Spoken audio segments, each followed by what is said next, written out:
کو کیونکہ ہم نے یعنی بنیادی تقریر میں یہ باتیں کی تھی کہ یہ چونکہ اسلام کے حوالے سے سب سے پہلا جہاد تھا، لہذا جو خامیاں اس میں صحابہ کرام اس کا ارتکاب کر چکے تھے، اللہ تعالیٰ نے خامیوں کی نشاندہی کر کہ مستقبل میں اس قسم کی خامیوں کا ارتکاب نہیں کرنا۔ یہ وہ خامیاں ہیں جو اللہ ذکر کر رہا ہے۔ وَإِذْ يَعِدُكُمُ اللَّهُ، شیخ مرحوم فرمایا کرتے تھے کہ فوج کو ٹریننگ دی جاتی ہے، فوج کو ٹریننگ دی جاتی ہے، کہاں دی جاتی ہے؟ مختلف جگہ پر، مختلف جگہ۔ تو یہ صورت یہ وہ ٹریننگ ہے جو جہاد کے بعد دی جا رہی ہے، آئندہ کے لیے ایسا نہیں کرنا۔ آپ کو ٹریننگ میں یہ خامی تھی، یہ خامی تھی، یہ خامی تھی، یہ خامی تھی، ان خامیوں کو نکالنا ہے۔ وَإِذْ يَعِدُكُمُ اللَّهُ، اور جب وعدہ کر رہا تھا اللہ تعالیٰ آپ لوگوں کے ساتھ، احدت طائفتین، دو گروہوں میں سے کسی ایک کے فیس کرنے کا، تو دو گروہ کیا تو جنوب کی طرف لشکر تھا اور شمال کی طرف فوج، انہا لکم، کہ ان دونوں میں سے ایک کو آپ نے فیس کرنا ہے، وتودون، لیکن آپ لوگ چاہتے تھے کیا، ان غیر ذات شوکت تکون لکم، کہ یہ بغیر کانٹے والا گروہ جو ہے ان کے ساتھ آمنا سامنا ہو جائے، ان کے پاس کانٹا بھی نہیں جو ہمارے اندر چھپے، کہ جو گرین والا قاتلہ ہے انہی کے ساتھ آمنا سامنا ہو۔ اللہ کریم فرماتے ہیں آپ لوگ یہ پسند کر رہے تھے، وَتَوَدُّونَ أَنَّ غَيْرَ ذَاتِ الشَّوْكَةِ تَكُونُ لَكُمْ، اور آپ لوگ چاہتے تھے کہ یہ بغیر اسلحے والا گروہ انہی کے ساتھ آمنا سامنا ہو جائے، وَيُرِيدُ اللَّهُ، لیکن اللہ چاہتے تھے، أَن يُحِقَّ الْحَقَّ بِكَلِمَاتِهِ، کہ وہ اپنے دین کو حق ثابت کر دے اپنے کلمات کے ساتھ، اور دین کو حق ثابت کرنے کا میدان وہ ہو سکتا تھا جب آپ لشکر سے آپ کا آمنا سامنا ہو جائے، گرہن کے پیچھے آگ چلے جائے، گرہن والے قافلے کے پیچھے آگ چلے جائے، وہاں تو حق کی کوئی احتیاط نہیں ہوتی، بغیر اسلحے والے لوٹتے اور آپ ان کی بوریاں اتار دیتے، کیا ہو جاتا؟ میں صرف مال لے آتے گھر، کیا اصل مسئلہ یہ ہے کہ شریعت اسلامیہ میں جب آپ حالت جنگ میں ہے کفار کے ساتھ، تو کسی بھی طریقے سے ان کا مال لے لینا یہ آپ کے لیے جائز ہے۔ وَيُرِيدُ اللَّهُ أَن يُحِقَّ الْحَقَّ بِكَلِمَاتِهِ، اور چاہتے تھے اللہ تعالیٰ کے ثابت کر دے دین حق کو اپنے کلمات کے ذریعے، وَيَقْطَعَ دَابِرَ الْكَافِرِينَ، اور بے خوبن سے نکالے کفار کو، ان کی جڑیں کاٹ دیں۔ اور جڑیں کاٹنے کا تصور یہ لشکر کے آمنے سامنے سے ہو سکتا تھا، قافلے کے آمنے سامنے سے نہیں ہو سکتا تھا۔ لِيُحِقَّ الْحَقَّ، تاکہ اللہ تعالیٰ ثابت کر دے حق کو، وَيُبْطِلَ الْبَاطِلَ، اور زائل کر دے باطل کو، وَلَوْ كَرِهَ الْمُجْرِمُونَ، اگر کہ کافر اس چیز کو ناپسند کرتے ہیں، کافر اس چیز کو ناپسند کرتے ہیں، لیکن اللہ کریم نے یہ فیصلہ کر لیا تھا کہ حق کو ثابت کیا جائے اور باطل کا ازالہ کیا جائے۔ استستغیثون ربکم، جب آپ لوگ تستغیثون فریاد کرتے رہے، اور وہ فریاد جس کے پس منظر میں امداد مانگی جاتی ہے۔ استغاثہ کا استغاثہ تو ایک لفظ ہے، پاکستان کے کورس میں بہت زیادہ استعمال ہوتا ہے، مستغیث اور استغاثہ۔ تو استغاثہ وہ فریاد ہے جس کے پس منظر میں آپ ریمیڈی چاہتے ہیں، کیا چاہتے ہیں؟ ریمیڈی چاہتے ہیں کہ اس کا کوئی تدارک ہو جائے۔ وکیل استغاثہ، وکیل استغاثہ مین کہ آپ نے عدالت کے سامنے ایک فریاد کی ہے، آپ نے عدالت کے سامنے ایک فریاد کہ ذیشان نے میرے زمین پر قبضہ کر لیا ہے، ذیشان نے میرے زمین پر، اور جو وکیل آپ کو ریپرزینٹ کر رہا ہے اسے کہتے ہیں وکیل استغاثہ، کیا کہتے ہیں؟ وکیل استغاثہ۔ استستغیثون ربکم، جب آپ استغاثہ کر رہے تھے اپنے پروردگار سے، فاستجاب لکم، تو یہ استستغیثون یہ بنیادی دعوے کے لیے دوسری دلیل ہے۔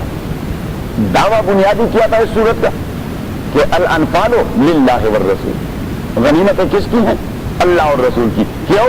تو اس کے لیے ایک دلیل یہ پیش کر دی، اس لیے کہ آپ لوگ تو نہیں نکل رہے تھے، اللہ نے آپ لوگوں کو نکالا، تو جس نے آپ کو نکالا تو غنیمت بھی اس کے گھر چلی جائے گی، ایک بات۔ اور یہ دوسری بات کہ دیکھیے آپ لوگ اللہ سے امداد مانگ رہے تھے اور اللہ نے امداد کر دی، تو پھر غنیمتیں جس امداد کے پس منظر میں ملی تو غنیمتیں کہاں جائیں گی؟ اللہ کیا؟ یہ دوسری دلیل۔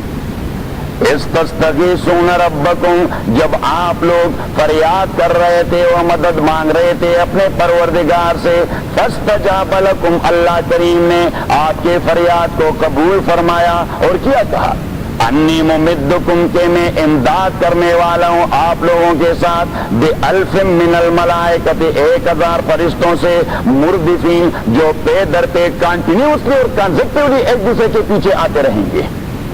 1000 فرشتے تو پہلی بات 1000 آ گئے, پھر مزید 2000 آ گئے, پھر مزید 2000 آ گئے, تو مجموعی طور پر غزوہ بدر میں 5000 فرشتے آئے تھے. کتنے آئے تھے؟ 5000. تو ایک پلاٹون آ گیا 1000 کا, پھر دوسرا پلاٹون آ گیا 2000 کا, اور پھر تیسرا پلاٹون آ گیا 2000 کا. آپ ذرا نکالے سورہ آل عمران تاکہ تائید مل جائے.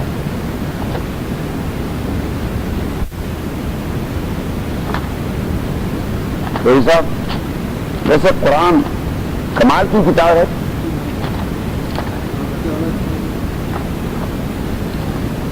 لیکن یہ بات کہ آسان ہے, آسان نہیں.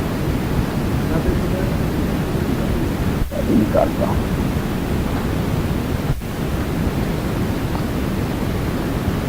وَيُمِدَّكُمْ رَبُّكُمْ بِثَلَاثَةِ آلَافٍ مِّنَ الْمَلَائِكَةِ مُنزِلِينَ وَبِخَمْسَةِ آلَافٍ مِّنَ الْمَلَائِكَةِ مُصَوِّمِينَ. آل عمران میں ہوگا ارے صاحب کہاں ہوگا؟ آیت نمبر جس میں بدل لکھا آیت نمبر 122 دیکھیں, دیکھ لیا آپ نے؟ 123 وَلَقَدْ نَصَرَكُمُ اللَّهُ بِبَدْرٍ, اور یقیناً تحقیقاً, لام کا معنی ہے یقیناً اور قد کا معنی ہے تحقیقاً, اور یقیناً تحقیقاً نصرکم اللہ, امداد کر دیا تھا آپ لوگوں کے ساتھ اللہ تعالیٰ نے. کہاں؟ بِبَدْرٍ, بدر میں, وَأَنْتُمْ أَذِلَّةٌ, اور آپ افرادی اعتبار سے اور اسلحے کے اعتبار سے بڑے ذلیل و خوار تھے. عددی اعتبار سے بھی آپ کم تھے اور اسلحے کے اعتبار سے بھی آپ کم تھے. وَأَنْتُمْ أَذِلَّةٌ فَاتَّقُوا اللَّهَ, پس ڈریے اللہ تعالیٰ سے, لَعَلَّكُمْ تَشْكُرُونَ, تاکہ آپ لوگ شکر گزار بن جائیں. اسْتَقُولُ لِلْمُؤْمِنِينَ, جب آپ کہہ رہے تھے او میرے نبی مومنوں سے, أَلَنْ يَكْفِيَكُمْ, کیا انف نہیں ہوگا آپ لوگوں کے لیے, أَن يُمِدَّكُمْ, کہ امداد کرے اللہ تعالیٰ آپ کے ساتھ, بِثَلَاثَةِ آلَافٍ مِّنَ الْمَلَائِكَةِ, 3000 فرشتوں سے, منزلین, جنہیں نازل کیا جائے گا. منزلین, اب ایک وہ فرشتہ ہوتا ہے جو عالم ملکوت میں رہتا ہے, جیسے مجھے دیکھیں, ایک وہ فرشتہ ہوتا ہے جو اپنی دنیا میں ہوتا ہے اور وہاں سے آپ کو سپورٹ کرتا رہے. تو اس سپورٹ کی کیفیت کچھ اور ہے. اللہ کریم نے فرمایا نہیں, آپ دیکھیں گے وہ میدان بدر میں آپ کے پاس آئیں گے. منزلین اس لیے کہہ دیا, منزلین اس لیے کہ انہیں نازل کیا جائے گا. they would be sent down to میدان بدر. یمدکم ربکم بثلاث آلاف من الملائکہ منزلین. قرآن کریم کی ایک ایک لفظ میں حکمت ہوتی ہے کہ اللہ کریم اگر یہ کہتے کہ 3000 فرشتوں سے آپ کا امداد کریں گے تو وہ وہاں آسمانوں پر بیٹھ کر آپ کے ساتھ اللہ اکبر کہتے رہیں گے. نہیں, اللہ کریم سے فرمایا میدان بدر میں اتر کے آئیں گے. علامہ نے فرمایا کہ فضائے بدر پیدا کر فرشتے تیری نصرت کو اتر سکتے ہیں گردوں سے قطار اندر قطارت بھی. فضائے بدر پیدا کر فرشتے تیری نصرت کو اتر سکتے ہیں گردوں سے قطار اندر قطارت بھی. تو اتر گئے تھے. علامہ نے بھی یہی تعبیر پیش کر دی کہ اتر سکتے ہیں گردوں سے قطار اندر قطارت بھی. یہ علامہ کو آپ ضرور مطالعے میں رکھیں. کلیات آپ فارسی تو آپ نہیں جانتے, یہ جانتے ضرور سے آپ تو جانتے ہیں تھوڑی بہت. ہاں, ہوا میں دانت, اس کی والدہ فارسی, اس کی والدہ جو ہے فارسیوان ہے نا, چلے صاحب نشان کی والدہ فارسیوان ہے. ہاں ہاں, تو ابھی آپ انتظار کریں نا. فَلَا إِن تَصْبِرُوا وَتَتَّقُوا, ہاں ان تصبروا, اگر آپ نے استقامت کا مظاہرہ کر دیا, وَتَتَّقُوا, اور بزدلی سے بچتے رہے, وَيَأْتُوكُم مِّن فَوْرِهِمْ هَٰذَا, تو فی الفور آپ کے پاس آ جائیں گے. يُمْدِدْكُمْ رَبُّكُمْ, امداد کرے گا اللہ تعالیٰ آپ کے ساتھ, بِخَمْسَةِ آلَافٍ مِّنَ الْمَلَائِكَةِ, 5000 فرشتوں سے, مُصَوِّمِينَ. آپ نے انتظار نہیں کیا. بخمسۃ آلاف من الملائکہ, 5000 فرشتوں سے, مصومین. اب مصومین تسلیم کا معنی ہے ایک خاص علامت رکھنا. تسلیم کا معنی یہ ہے سمت ان سے. عربی میں ایک لفظ ہے سما. کیا ہے؟ سما. تو سمت ان کا معنی ہے علامہ, کہ فرشتے ایک خاص سائن رکھیں گے, ادروائز وہ بھی ہیومنلی باڈی میں آئیں گے. تو ہیومنلی باڈی میں آپ کیا پہچانیں گے کہ ابو بکر دوڑ رہا ہے یا جبریل امین دوڑ رہا ہے؟ آپ کیا پہچانے کہ عمر دوڑ رہا ہے, میکائیل دوڑ رہا ہے؟ آپ کیا پہچانے کہ عثمان علی دوڑ رہا ہے یا اسرافیل دوڑ رہا ہے؟ کیونکہ وہ بھی انسان اور یہ بھی انسان. تو اللہ کریم نے فرمایا ان کی خاص علامت ہوگی کہ پہچان جائیں گے کہ یہ فرشتہ ہے, انسانی شکل میں فرشتہ ہے. تو حدیث میں آیا کہ ان کی سبز پگڑیاں تھیں. حدیث میں آیا کہ فرشتوں کی سبز پگڑیاں تھے, وہ نہیں. اس لیے کہ وہ موحد تھے تو مشرک ہیں. سفید باندھتے ہیں, ہاں سفید باندھتے ہیں, نہیں وہ سفید باندھتے. وما جعل اللہ الا بشرا لکم, اور نہیں بنایا تھا اللہ تعالیٰ نے ان فرشتوں کے نزول کو الا بشرا لکم, مگر اطمینان آپ کے لیے, ولتطمئن قلوبکم, تاکہ مطمئن ہو جائیں آپ لوگوں کے دل. ومن نصر الا من عند اللہ, اور نہیں امداد اصلا مگر اللہ کے جانب سے, العزیز جو غلبے والا ہے, الحکیم اور حکمت والا ہے. تو اللہ کریم نے فرمایا کہ اب کفار کو ختم کرنے کے لیے تو تنہا جبریل امین بھی کافی ہے کہ نہیں کافی؟ کتنے سارے اقوام کا اس نے تنہا بیڑا غرق کر دیا. جتنے سارے اقوام پر عذاب آیا تو کون لے آیا؟ جبریل امین اکیلا آیا, اور انہوں نے شاروں کے شار اٹھا کر زمین پر پھینک دی.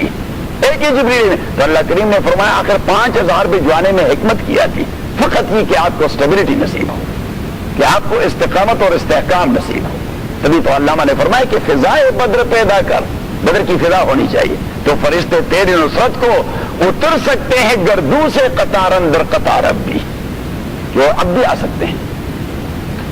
اچھا, اب فرشتوں نے باقاعدہ جنگ لڑی تھی بدر میں, تو خبر واحد میں آیا ہے, خبر واحد میں حدیث میں آیا ہے کہ ہاں باقاعدہ جنگ لڑی تھی. لیکن کیا قرآن کریم کے نص میں بھی یہ ہے کہ انہوں نے باقاعدہ جنگ لڑی تھی؟ تو امام الہند مولانا ابوالکلام آزاد رحمہ اللہ, مولانا آزاد رحمۃ اللہ علیہ, آپ مولانا آزاد کی تفسیر ضرور خریدیں, اور یہ بات ہے تو نہیں, ترجمان القرآن ضرور خریدیں. 2 جلدیں جو ہے مولانا آزاد نے خود لکھی ہیں, اگرچہ وہ یعنی پھر دل برداشتہ ہو گئے تھے جب لکھ رہے تھے. وہ خود فرماتے ہیں کہ جب بھی مجھے گرفتار کیا گیا تو لائبریری سمیت گرفتار کیا گیا, کہ اس میں پتہ نہیں اس نے کوئی سازشیں کی ہوں گی, تو لائبریری سمیت گرفتار کیا گیا. تو فرماتے ہیں کیا جب بھی میری رہائی ہوئی تو لائبریری سمیت رہائی ہوئی, لیکن آخری بار جب میری رہائی ہوئی تو میں رہا ہو گیا, لائبریری بھی رہا ہو گیا, لیکن ترجمان القرآن بدبختوں نے گرفتار رکھا, وہ نہیں دیا واپس. تو میں نے پھر اپنے منتشر خیالات کو جمع کرتے ہوئے اللہ کا نام لے کر پھر شروع کر دیا. ہاں, کیونکہ آدمی کو اتنا دھچکا لگ جاتا ہے تو دل برداشتہ ہو جاتا ہے, لیکن اب بھی آپ اٹھائیں, صرف ام الکتاب اٹھائیں. کیا اٹھائیں؟ سورہ فاتحہ کی جو تفسیر ہے مولانا ابوالکلام, ایک جلد تو مستقل وہی ہے ام الکتاب. تو آپ کو حیران یہ ہوگی کہ اس آدمی کو اللہ نے کیا بلا کا ذہن دے دیا تھا. تبھی تو علماء نے اسے خطاب دے دیا امام الہند. ایک ایک کتاب جو ہے, بلکہ اگر آپ اس کے الہلال کے پرچے ابھی پاکستان میں ابھی دوبارہ چھپوا دیے گئے ہیں, جمعیت علماء اسلام نے دوبارہ الہلال کو چھپوا دیا ہے مجلدات میں, 4 مجلدات میں الہلال کو, یعنی مولانا آزاد کے جو اداری ہیں اس کے جو مضامین ہیں ان کو جمع کر کے الہلال کو چھپوا دیا ہے. آپ حیران رہیں گے کہ اس خدا کے بندے کو مولانا ابوالحسن ندوی دامت برکاتہم, جو ندوہ کے بہت بڑے عالم ہیں, مولانا ابوالحسن علی میاں صاحب جسے کہتے ہیں, آج کے دور میں اس سے بڑا عالم نہیں ہے. تو مولانا ابوالحسن ندوی اس نے ترجمان القرآن پہ تبصرہ کیا ہے. ترجمان القرآن پر تبصرہ کرتے ہوئے مولانا ندوی نے کیا ہے کہ ابوالکلام کی تفسیر کیا ہے. ابوالکلام کی تفسیر قرآن کی عربی مبین کو ہندوستان کی اردو مبین کے قالب میں بند کر دیا ہے. کمال کیا آپ نے ایک جملے میں کہ قرآن کے عربی مبین کو ہندوستان کے اردو مبین کے قالب میں بند کر دیا ہے. اور ابوالکلام کتنے بڑے آدمی تھے. یہ علی گڑھ یونیورسٹی کے ڈین فیکلٹی آف تھیالوجی مولانا سعید احمد اکبر آبادی, جو بہت بڑے مصنف ہے, سینکڑوں کتابیں لکھی ہیں, مولانا سعید احمد اکبر آبادی رحمہ اللہ. ایک بار مولانا آزاد پہ سیمینار ہو رہا تھا, تو مولانا سعید احمد اکبر آبادی وہ چیف گیسٹ تھے. تو جب اسے دعوت دے دی گئی کہ مولانا اکبر آبادی مولانا آزاد کے ساتھ رہے ہیں لہٰذا وہ مولانا آزاد کی شخصیت پہ بات کریں گے. تو مولانا اکبر آبادی خود بہت بڑے عالم تھے, ڈین فیکلٹی آف اسلامیات علی گڑھ یونیورسٹی. تو اس نے جب تقریر شروع کر دی تو اس نے کہہ دیا کہ ابوالکلام کی شخصیت پر کچھ کہنے کے لیے ایک دوسرے ابوالکلام کی ضرورت ہوتی ہے. میں اس کی شخصیت پر کیا کچھ کہہ سکتا ہوں, کیونکہ ابوالکلام کو ابوالکلام کی پہچان سکتا ہے. صحیح, تو ابوالکلام بہت بڑے آدمی تھے. اور مولانا آزاد کے خود والد جو تھے وہ پیر تھے اور بہت بڑے مرید تھے, ان کے ہزاروں اور نذرانے آتے رہے. لیکن جب وہ وفات پا گئے تو مریدوں نے مولانا آزاد کے سر پر دستار بندی کروا دی. صحیح, تو دستار تو انہوں نے قبول کر دی کہ باپ کا خلیفہ ہے, لیکن جیسے ہی 3 دن گزر گئے, چوتھے دن اس نے دستار اتار دی. میں کہا میں نے کوئی پیری میری کرنی نہیں. میں کہا کہ میرے مزاج کے خلاف ہے, میں نے پیری میری نہیں کرنی, میں عمل کا آدمی ہوں, میں میدان میں کچھ کرنا چاہتا ہوں. اور یہ واحد آدمی تھے کہ 7 بار, کتنے بار, 7 بار یہ کانگریس کے بلا مقابلہ صدر منتخب ہوتے رہے, اور 8ویں بار اس نے انکار کر دیا تو تبھی نہرو بنے. مولانا آزاد نے انکار کر دیا کہ میں نے وزیر نہیں. اور یہ جب آئے نا ہندوستان لندن کے گولڈ میز کانفرنس میں, تو تمام لیڈران کرام, گاندھی اور نہرو اور جناح صاحب اور اتنے سارے تھے, مولانا محمد علی جوہر, یہ سارے آئے تھے گولڈ میز کانفرنس میں. جب مولانا آزاد آئے, مولانا آزاد, تو وائی فائی اٹھ گئے. وہ تو رومی ٹوپی اور وہ اپنا وہ جو ہے نا شیروانی ٹائپ کرتا اور وہ پاجامہ وہ لبتن کیے ہوئے تھے, بڑا باوقار شکل تھا اس کا. تو وہ جو اٹھ گئے اور پھر بیٹھ گئے, کسی نے پوچھا کہ یہ جی بہت سارے لوگ آ گئے, آپ بیٹھے رہے مولانا آزاد. اس نے کہا کہ میں نہیں جانتا, کوئی سپر نیچرل قسم کی قوت نے مجھے پش کر دیا کہ اس آدمی کے سامنے اٹھ جائیں. یعنی مجھے پتا نہیں لگا کہ میں کیا اٹھا, بس یہ جب داخل ہوا تو مجھے ہیبت سی ہوئی اور میں اٹھ گیا. وہ ڈنکے کی چوٹ حق بات کہنے والے تھے, ڈنکے کی چوٹ حق بات کہنے والے تھے. ایک بہت آپ ایک کتاب اگر آپ لے سکتے ہیں, بیانات و مقدمات اکابر, صاحب تو لے لیں, بیانات و مقدمات اکابر, بیانات و مقدمات اکابر, جو ہندوستان کے علماء کے خلاف جتنے سارے مقدمات انگریزوں کے کورٹ میں اس کی ہیئرنگ ہوئی ہے اور وہاں پہ علماء نے جو بیانات دیے, تو ایک ہی کتاب لے رہے اور دوسرا 20 بڑے مسلمان, بڑی بہترین کتاب ہے 20 بڑے مسلمان. فرمائے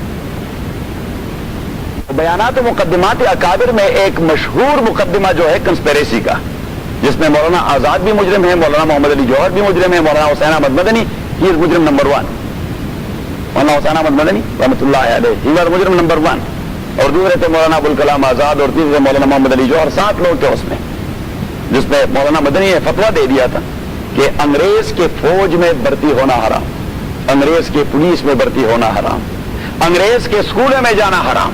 سول ڈسوبیڈینس کی تاریخ تھی, سول ڈسوبیڈینس کی, سول نافرمانی کی, اور فرمایا کہ انگریز کو ٹیکس دینا حرام.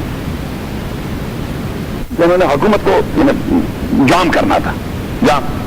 تو مشہور مقدمہ جسے کہتے ہیں Karachi conspiracy case, Karachi conspiracy case, British museum library میں وہ سارا مقدمہ پڑا ہوا ہے. تو مولانا خالد دینا ہال, کراچی کا خالد دینا ہال, اسی میں ہیئرنگ ہو رہی تھی. تو مولانا مدنی مجرم نمبر 1 تھے, اس نے ایک ہی دن 2.5 گھنٹے بیان دے دیا. کس پر؟ ترک موالات. کس پر؟ ترک موالات پر, کہ یہ جو بدیشی حکمران آ کے ہمارے اوپر مسلط ہوا ہے, اس کا یہاں کیا حق ہے کہ وہ ہمارے اوپر حکومت کرتا رہے. تو جج نے کہہ دیا کہ مولانا پتا ہے آپ کو جس جرم کا ارتکاب کر رہے ہیں اس کی سزا کیا ہے؟ مولانا مدنی رحمۃ اللہ علیہ نے بالکل لگی لپٹی بغیر فوراً اپنے کھدر کا جو تھیلا تھا, کھدر کے کپڑے سے اس سے سلا سلایا کفن نکالا کہ ہاں جی مجھے پتا تھا, تبھی تو دیوبند سے سلا سلایا کفن ساتھ لایا ہوں, مجھے پتا ہے کہ اس کنسپیریسی کی سزائے موت ہو سکتی ہے, تو اس لیے سلا سلایا کفن لایا ہوں. تو جج نے کہہ دیا کہ ہم جس کو سزا دے دیتے ہیں تو اس کو کفنانا دفنانا ہی حکومت کا کام ہے. تو مولانا رحمۃ اللہ علیہ نے جواب دیا کہ نہیں, عمر بھر میں نے انگریز کے کل پردے کا بنا ہوا کپڑا بدن کے قریب نہیں آنے دیا. میں نے اپنے جیب کے کپڑے اپنے جولاہے کے جیب میں ڈال دیے, میرے جیب کے پیسے میں نے کبھی انگریز کے خزانے میں نہیں ڈالے. میں نے ہمیشہ قدر پہنا اس لیے کہ میرے پیسے اپنے ملک کے جولاہے کے جیب میں جانے چاہیے. اور فرمایا کہ مرنے کے بعد بھی میں اس خبیث کفن میں کفنانا پسند نہیں کروں گا. اور مولانا جوہر و مولانا ابوالکلام آزاد دونوں حضرت کے قدموں میں پڑ گئے کہ خدا کے بندے آپ نے تو حق ادا کر دیا. آپ کی یہ ایک بات جو آپ اس موقع پر کہہ رہے ہیں یہ پورے ہندوستان کے مسلمانوں کی بخشش کے لیے کافی ہے. اور مولانا جوہر نے پھر اپیل کی, اور مولانا جوہر کے استاد تھے مولانا مدنی جوہر رحمۃ اللہ علیہ کے استاد تھے. تو مولانا جوہر نے جو نہیں کہہ رہے کہ خدا رہا حضرت ذرا بیان میں تبدیلی پیدا کر دیں, آپ کو پھانسی کی سزا ہو جائے گی, ہماری گائیڈنس کون کرے گا. تو مولانا مدنی نے بڑا عجیب جواب دیا کہ محمد علی خود مرد حر بن بیٹھنے کی کوشش کر رہے ہو, مجھے بزدلی کا درس دے رہے ہیں. بیان بدل دوں گا تو ایمان بدل جائے گا, بیان بدل دوں گا تو اس یہ تھے لوگ, یہ لوگ تھے. اللہ ایمان دے دے ان بزرگوں کی طرح. تو آپ یہ دو کتابیں تو ضرور لینے, بیانات و مقدمات اکابر, اور دوسرا 20 بڑے مسلمان. تو مولانا آزاد رحمۃ اللہ علیہ نے لکھا ہے کہ فرشتوں نے باقاعدہ جنگ نہیں لڑی تھی, وہ صرف صحابی کے ساتھ ہوتے تاکہ صحابی کو اطمینان ہو, اس میں اسٹیبلٹی ہو, اس میں اسٹیبلٹی ہو. ادروائز اگر کفار کو فرشتوں کے ہاتھ سے قتل کروانا مقصود تھا تو ایک جبریل امین ہی کا دیتا. نہیں, جنگ لڑ رہے تھے صحابہ, وہ پیچھے سپورٹ دے رہے تھے. اذ تستغیثون ربکم, جب آپ لوگ امداد مانگ رہے تھے اپنے پروردگار سے, فاستجاب لکم, اللہ کریم نے آپ لوگوں کی دعا کو قبول فرمایا. انی ممدکم, کہ میں امداد کرنے والا ہوں آپ کے ساتھ, بِأَلْفٍ مِّنَ الْمَلَائِکَةِ, 1000 فرشتوں سے, مردفین. اپنے سبق پہ جائیں. بِأَلْفٍ مِّنَ الْمَلَائِکَةِ, 1000 فرشتوں سے, مردفین, جو ایک دوسرے کے پیچھے آتے رہیں گے. ردیف کس چیز کو کہتے ہیں؟ جب آپ کی سواری پر آپ کے پیچھے آدمی سوار ہو تو اسے آپ کا ردیف کہا جاتا ہے. تو مردفین کا معنی یہ ایک دوسرے کے پیچھے آتے رہیں گے. وَمَا جَعَلَهُ اللَّهُ إِلَّا بُشْرَىٰ لَكُمْ, وَمَا جَعَلَهُ اللَّهُ, اور یہ فرشتوں کا نزول اللہ کریم نے آپ کے لیے خوشی کا سبب بنا دیا ہے. وَلَتَطْمَئِنَّ بِهِ قُلُوبُكُمْ, اور اس لیے کہ آپ کے دل اس سے مطمئن ہو جائے. وَمَن نَّصْرُ إِلَّا مِنْ عِندِ اللَّهِ, اور نہیں امداد مگر اللہ کی جانب سے. ان اللہ, تحقیق اللہ تعالی, عزیز, غلبے والا ہے, حکیم, اور حکمت والا ہے. دیکھیے سورہ آل عمران کی جو آیت جس کا ہم نے حوالہ دے دیا تو اسے دیکھیں, آیت نمبر 126. ہاں, اور یہاں دونوں کے الفاظ ایک جیسے ہیں. آیت نمبر 126, وَمَا جَعَلَهُ اللَّهُ إِلَّا بُشْرَىٰ لَكُمْ, یہاں بھی دیکھتے رہیں اور وہاں بھی دیکھتے رہیں. ٹھیک ہے. وَمَا جَعَلَهُ اللَّهُ إِلَّا بُشْرَىٰ لَكُمْ وَلِتَطْمَئِنَّ بِهِ قُلُوبُكُمْ وَمَن نَّصْرُ إِلَّا مِنْ عِندِ اللَّهِ. صرف یہی فرق ہے کہ إِلَّا مِنْ عِندِ اللَّهِ الْعَزِيزِ الْحَكِيمِ, اور یہاں إِنَّ اللَّهَ عَزِيزٌ حَكِيمٌ. وَلِتَطْمَئِنَّ قُلُوبُكُمْ بِهِ, اور اس لیے کہ مطمئن ہو جائیں آپ کے دل بھی اس امداد کے ذریعے. وَلِتَطْمَئِنَّ بِهِ قُلُوبُكُمْ, اور اس لیے کہ مطمئن ہو جائے اس امداد کے ذریعے آپ کے دل. وَمَن نَّصْرُ إِلَّا مِنْ عِندِ اللَّهِ, اور نہیں امداد مگر اللہ کے جانب سے. ان اللہ, تحقیق اللہ تعالی, عزیز, غلبے والا ہے, حکیم, اور حکمت والا ہے. تو واپس اپنے سبق پہ.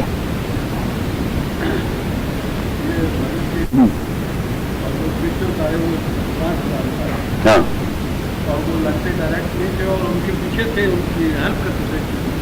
بس اللہ کریم نے خود اس کی حکمت بیان کر کہ ڈیر سارے میں نے کیوں بھجوا دیے. لِتَطْمَئِنَّ بِهِ قُلُوبُكُمْ, تاکہ آپ کا خرج بڑھے. اِذْ يُغَشِّيكُمُ النُّعَاسَ أَمَنَةً مِّنْهُ, اِذْ يُغَشِّيكُمُ النُّعَاسَ أَمَنَةً مِّنْهُ. اب دیکھیے ابتداءً جب مسلمان جنگ میں گئے تو وہ 313 اور 313 بھی نہیں 306 تھے. کتنے تھے؟ 306. 7 جو تھے 7 صحابہ وہ وہاں میدان کی ڈیوٹی میں نہیں تھے, انہیں مدینہ کی ڈیوٹی تما دی گئی تھی. 7 صحابہ ان 313 میں وہی تھے جو کیپٹل کو کنٹرول کر رہے تھے. اس میں عبداللہ ابن مکتوم رضی اللہ تعالیٰ عنہ تھے, اس میں حضرت عثمان رضی اللہ تعالیٰ عنہ تھے. عبداللہ ابن مکتوم رضی اللہ تعالیٰ عنہ حضور کی غیر موجودگی میں ہیڈ آف اسٹیٹ ہوا کرتے تھے. وہ تو حیرت سیٹ ہوا کر. اور حضرت عثمان رضی اللہ تعالیٰ عنہ, حضرت رقیہ جو حضور علیہ السلام کی بیٹی اور حضرت عثمان کی بیوی تھی, وہ موت و حیات کے کشمکش میں مبتلا تھی. تو عثمان کو نبی کریم صلی اللہ علیہ وسلم نے حکم دے دیا کہ آپ نے وہاں رہنا ہے. تو 7 صحابہ وہ تھے جو میدان میں نہیں تھے, میدان میں نہیں, اس نے ڈیوٹی دے دی گئی تھی اسٹیٹ والی.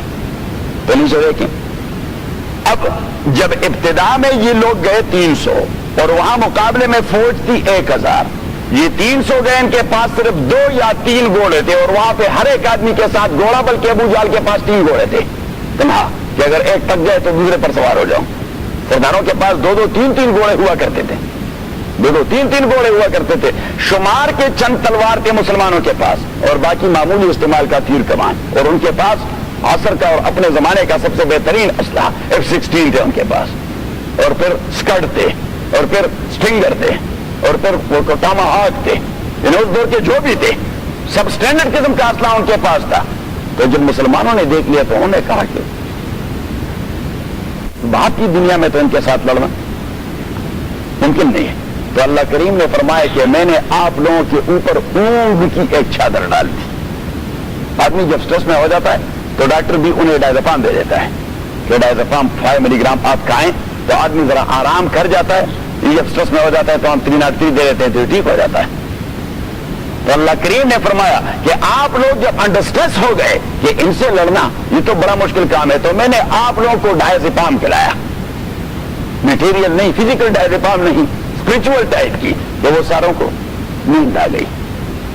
صحیح, نیند سے بہت سارے غم ختم ہو جاتے ہیں. تو نیچے دیکھیں, اذ یغشیکم النعاس, جب اللہ کریم آپ کے اوپر چادر ڈال رہے تھے, النعاس, اونگ کی چادر. کس کی چادر؟ اونگ. ہم پشتو میں اسے کہتے ہیں پرکالی, سندھی میں کیا کہتے ہیں؟ ایک تو ہوتی ہے نیند, ایک ہوتے گہری نیند, اور ایک ہوتا ہے وہ جسے یہ امریکن لوگ نیپ کہتے ہیں. کیا کہتے ہیں؟ دونوں کیا؟ اور سندھی میں کیا کہتے ہیں؟ ہندی.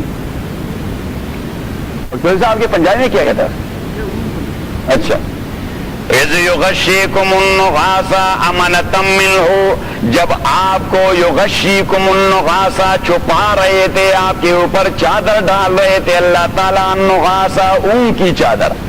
اور وہ ایسی اونگ تھی امنۃ منہ, جو ریسٹ کا ذریعہ تھا, منٹل ریسٹ کا ذریعہ تھا.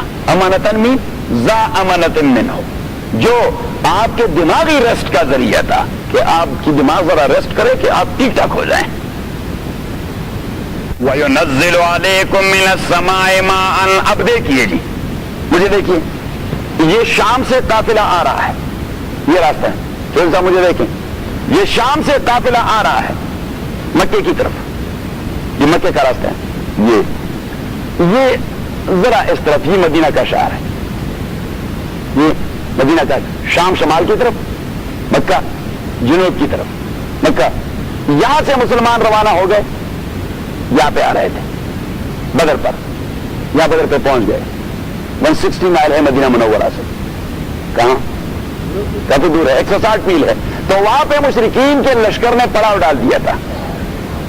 ابو جہل والا لشکر وہ بدر میں ٹھہرا ہوا تھا, تو مسلمان تو ان کا مقابلہ کرنے آ رہے تھے. تو انہوں نے مدینہ کے قریب ٹھہرنا نہیں تھا کہ جائیں گے جہاں بھی ان کے ساتھ آمنا سامنا ہو. تو یہ جاتے جاتے ان کو بدر میں پا لیا کہ یہاں پہنچ گئے ہیں. تو اب مشرکین مکہ وہ یہاں ڈیرا, چونکہ وہ پہلے پہنچ گئے تھے, تو جب پہلے پہنچ گئے تھے تو وہاں پہ ایک کنواں تھا. بدر اصل میں ہے کنویں کا نام, یہ بدر جو ہے نا یہ ہے کنویں کا نام. تو اس کنویں پر بھی مشرکین کا قبضہ, اور عرب میں تو سب سے بہترین چیز کیا ہے؟ پانی. پانی نہ ہو تو وہاں کچھ بھی نہیں ہو سکتا. تو انہوں نے کنویں پر قبضہ ڈال دیا تھا ایک, اور پلین ایریا پہ انہوں نے قبضہ ڈال دیا تھا جہاں کی مٹی ذرا سخت قسم کی تھی. اب جو مسلمان گئے تو ایک تو انہیں پانی کا قبضہ نہیں ملا, دوسری بات یہ کہ جہاں انہوں نے پڑاؤ ڈال دیے تو وہاں پہ سفید ریت تھا. کیا تھا؟ سفید ریت. کیا تھا؟ سفید ریت. اب ان کے دلوں میں وسوسے آنے لگے کہ بھائی پانی نہیں, لڑیں گے کیسے؟ پانی نہیں لڑیں گے کیسے؟ اور ریت میں پڑے ہیں, دوڑیں گے کیسے؟ ریت میں تو آدمی دوڑتا ہے تو 1 قدم آگے اور 2 قدم پیچھے چلا جاتا ہے. صحیح. تو اب اللہ کریم نے کیا مولانا آزاد نے لکھ لیا ہے مولانا آزاد نے لکھ لیا ہے کہ نبی کریم صلی اللہ علیہ وسلم رات کے وقت دعا مانگ رہے تھے. مولانا آزاد تو ادیبانہ انداز سے تفسیر کرتے ہیں, تو وہ فرماتے ہیں کہ اللہ کا آسمان بھی رو پڑا نبی کی گریہ وزاری پر. مینز کہ اللہ کریم نے ایسی زبردست بارش برسائی کہ ان کی جو مٹی تھی وہ کیچڑ بن گئی, وہ کیچڑ. اور یہاں ان کا ریت بیٹھ گیا, ان کا صرف ریت بیٹھ گیا, وہاں ان کے کیچڑ ہو گئے, تو وہ پھسلتے رہے اس میں, کفار اس میں پھسلتے رہے, اور ان کے ریت میں تو تبھی پاؤں جم گیا ایک. اور دوسری بات یہ ہے کہ یہ تو بڑے منصوبہ ساز لوگ تھے, فوراً انہوں نے وہاں پہ ایک پول بنا دیا, اور پانی, اور بالکل فلٹر ٹائپ کی پانی, سفید ریت میں جو پانی جم جاتا ہے وہ کڑا ہو جاتا ہے, وہ تو بالکل فلٹر ٹائپ کا ہے. تو اللہ کریم یہ فرماتا ہے اذ یغشیکم النعاس, کہ روحانی تسکین کے لیے میں نے اونگ آپ کے اوپر لے آیا, اور بدنی تسکین کے لیے میں نے بارش برسا دیا. آپ کی دونوں مشکلیں دور ہو گئی, آپ کی دونوں مشکلیں دور ہو گئی. تو 3 فائدے ہوئے بارش کے. کتنے فائدے ہو گئے؟ ایک, انہیں پانی مل گیا پینے کا, وضو کرنے کا, سب کچھ. دوسرا, ریت جم گیا. اور تیسرا, کفار کے لیے کیچڑ بن گیا. تو 3 فائدے ہو گئے. آپ اگر یہ 3 لکھتے ہیں تو لکھیں. اور اسی نے فتح میں زبردست کردار ادا کر دیا. یہ بارش کا بہت بڑا حصہ تھا غزوہ بدر میں. اذ یغشیکم النعاس امنۃ منہ, جب آپ کو چھپا رہے تھے اونگ, جو ریسٹ کا ذریعہ تھا, جو مینٹل پیس کا ذریعہ تھا آپ کے لیے. وَيُنَزِّلُ عَلَيْكُمْ, اور نازل کر رہا تھا اللہ تعالیٰ آپ کے اوپر, مِنَ السَّمَاءِ, بادلوں سے, مَاءً. کیوں چوری صاحب؟ پہلے جاتا ہے وہ تو اچھی اچھی پوزیشن حاصل پوزیشن سے حاصل کر جو کیا وہ بہت اچھا تھا, زبردست پوزیشن حاصل کر دیا تھا. تبھی تو ان کے قلب و دماغ میں وسوسے آنے لگے. تو اللہ کریم نے فرمایا کہ بھائی تدبیر کند بندہ وہ تقدیر زنت خندہ. فارسی میں ضرب المثل ہے کہ انسان تدبیر کرتا ہے اور اللہ کی تقدیر اس کا مسخرہ اڑاتا ہے کہ آپ کیا تدبیریں کرتے رہتے ہیں, فیصلہ تو میں نے کرنا ہے. وَيُنَزِّلُ عَلَيْكُم مِّنَ السَّمَاءِ مَاءً, اور نازل کر دیا اللہ کریم نے آپ کے اوپر مِنَ السَّمَاءِ, بادل سے, مَاءً, پانی, لِيُطْهِرَكُم بِهِ, تاکہ آپ کو پاک و صاف کروا دے اس پانی کے ذریعے. وَيُذْهِبَ عَنكُم رِجْسَ الشَّيْطَانِ, اور آپ کے دلوں سے نکال دے شیطانی وسوسہ. کہ دیکھیے بھائی کامیابی کی کوئی صورت تو نظر نہیں آتی. تو اللہ کریم نے فرمایا میں نے بارش برسا دی, وسوسوں کا جنازہ نکل گیا کہ کامیابی ہی کامیابی ہے. کیا ہے؟ ہاں, بارش کا پانی تو سب سے بہترین پیور پانی ہے, صحیح ہے. بلکہ یہ جو اطباء ہوتے ہیں نا, حکیم صاحبان تو جانتے ہیں نا, جس طرح حکیم سعید صاحب تھے اس قسم کے, وہ بعض خاص قسم کے شربت جو بناتے ہیں تو اس کے لیے ایک انگریڈینٹ ہوتا ہے آب باران مقطر.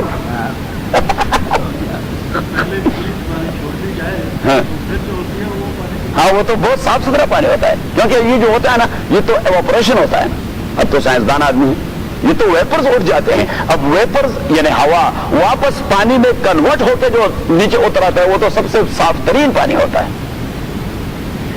وَيُذْهِبَ عَنكُم رِجْزَ الشَّيْطَانِ, اور وَيُذْهِبَ عَنكُم رِجْزَ الشَّيْطَانِ, اور تاکہ دور کر دے آپ سے رِجْزَ الشَّيْطَانِ, شیطانی وسوسہ. وَلِيَرْبِطَ عَلَىٰ قُلُوبِكُمْ, اور استقامت دے دے آپ کے دلوں کو. وَيُثَبِّتَ بِهِ الْأَقْدَامَ, اور مضبوط بنا دے اس کے ذریعے آپ کے پاؤں کو ریت والے حصے میں. تو اللہ کریم نے فرمایا کہ دیکھیے بارش نے کیا لِيُطْهِرَكُم بِهِ, آپ کے غسل وضو کا انتظام کیا. وَيُذْهِبَ عَنكُم رِجْزَ الشَّيْطَانِ, وسوسے آپ کے دلوں سے نکل گئے. وَلِيَرْبِطَ عَلَىٰ قُلُوبِكُمْ, آپ کے دلوں کو اطمینان نصیب ہو گیا. وَيُثَبِّتَ بِهِ الْأَقْدَامَ, آپ کے پاؤں ریت میں جم گئے. اللہ کریم نے بھی ان آرڈر 4 چیزیں ذکر کر دی. یوحی ربک الی الملائکۃ, جب حکم دے رہے تھے وحی کر رہے تھے آپ کے پروردگار الی الملائکۃ, فرشتوں کو, انی معکم, کہ میں آپ کے ساتھ ہوں. فثبتوا الذین آمنوا, فثبتوا, ثبت یثبت تثبیتا, استقامت دلوائیں. کیا دلوائیں؟ استقامت, خرج دلوائیں, حوصلہ افزائی کروائیں مومنوں کی. فرشتوں سے اللہ نے کہہ دیا کہ میں آپ کے ساتھ ہوں, آپ کا کام کیا کرنا ہے, مسلمانوں کی حوصلہ افزائی کرنی ہے, انہیں ہمت دلانی ہے. فثبتوا الذین آمنوا, ہمت دلائیں ایمان والوں کو. کیا کرنے, ہمت دلائے ایمان والوں کو. اور جب نبی کریم صلی اللہ علیہ وسلم چلے گئے وہاں میدان بدر میں, اور خیمے خیموں کے لیے یا جنگ کے لیے نبی کریم صلی اللہ علیہ وسلم نے منصوبہ بندی کی تو حضرت خباب ابن المنذر رضی اللہ تعالیٰ جو جنگ کے بڑے ماہر سمجھے جاتے تھے، اس نے نبی کریم صلی اللہ علیہ وسلم نے کہہ دیا کہ نبی کریم صلی اللہ علیہ وسلم سے کہہ دیا انزلت برائک ام بامر اللہ، یہ جو آپ نے اسکیچ بنا دیا اللہ کا حکم ہے آپ کی ذاتی رائے ہے؟ حضور علیہ السلام نے فرمایا نہیں، میری ذاتی رائے ہے جو میرے ذہن میں آ رہا ہے۔ حضرت خباب بن المنذر رضی اللہ تعالیٰ بجائے اس کے کہ بے ادبی کا مظاہرہ کر کے حضور کے منصوبے کو کنڈیم کریں، نہیں، صحابہ بڑے با ادب لوگ تھے، اور دین نام ہی ادب کا ہے۔ دین نام ہے کس چیز کا؟ ادب، یعنی دین ٹوٹلی ڈیپینڈ کرتا ہے ادب پر۔ جب مسلمان میں بے ادبی آ جاتی ہے تو دین رہتا نہیں، دین پھر نہیں رہتا۔ تو اب صحابی یہ تو نہیں کہہ سکتا تھا نبی کریم کہ آپ کا یہ جو ہے یہ سارا غلط ہے، اس سے یہ نقص آئے گا، یہ تو بے ادبی تھی۔ اور خباب بن المنذر رضی اللہ تعالیٰ نے کہہ دیا جی اس میں بہت سارے فائدے ہوں گے جو میرے علم سے باہر ہیں، بہت سارے فائدے میرے علم سے، لیکن میرے ذہن میں جی ایک نقشہ ہے، اس کے فائدے میں بتلا سکتا ہوں۔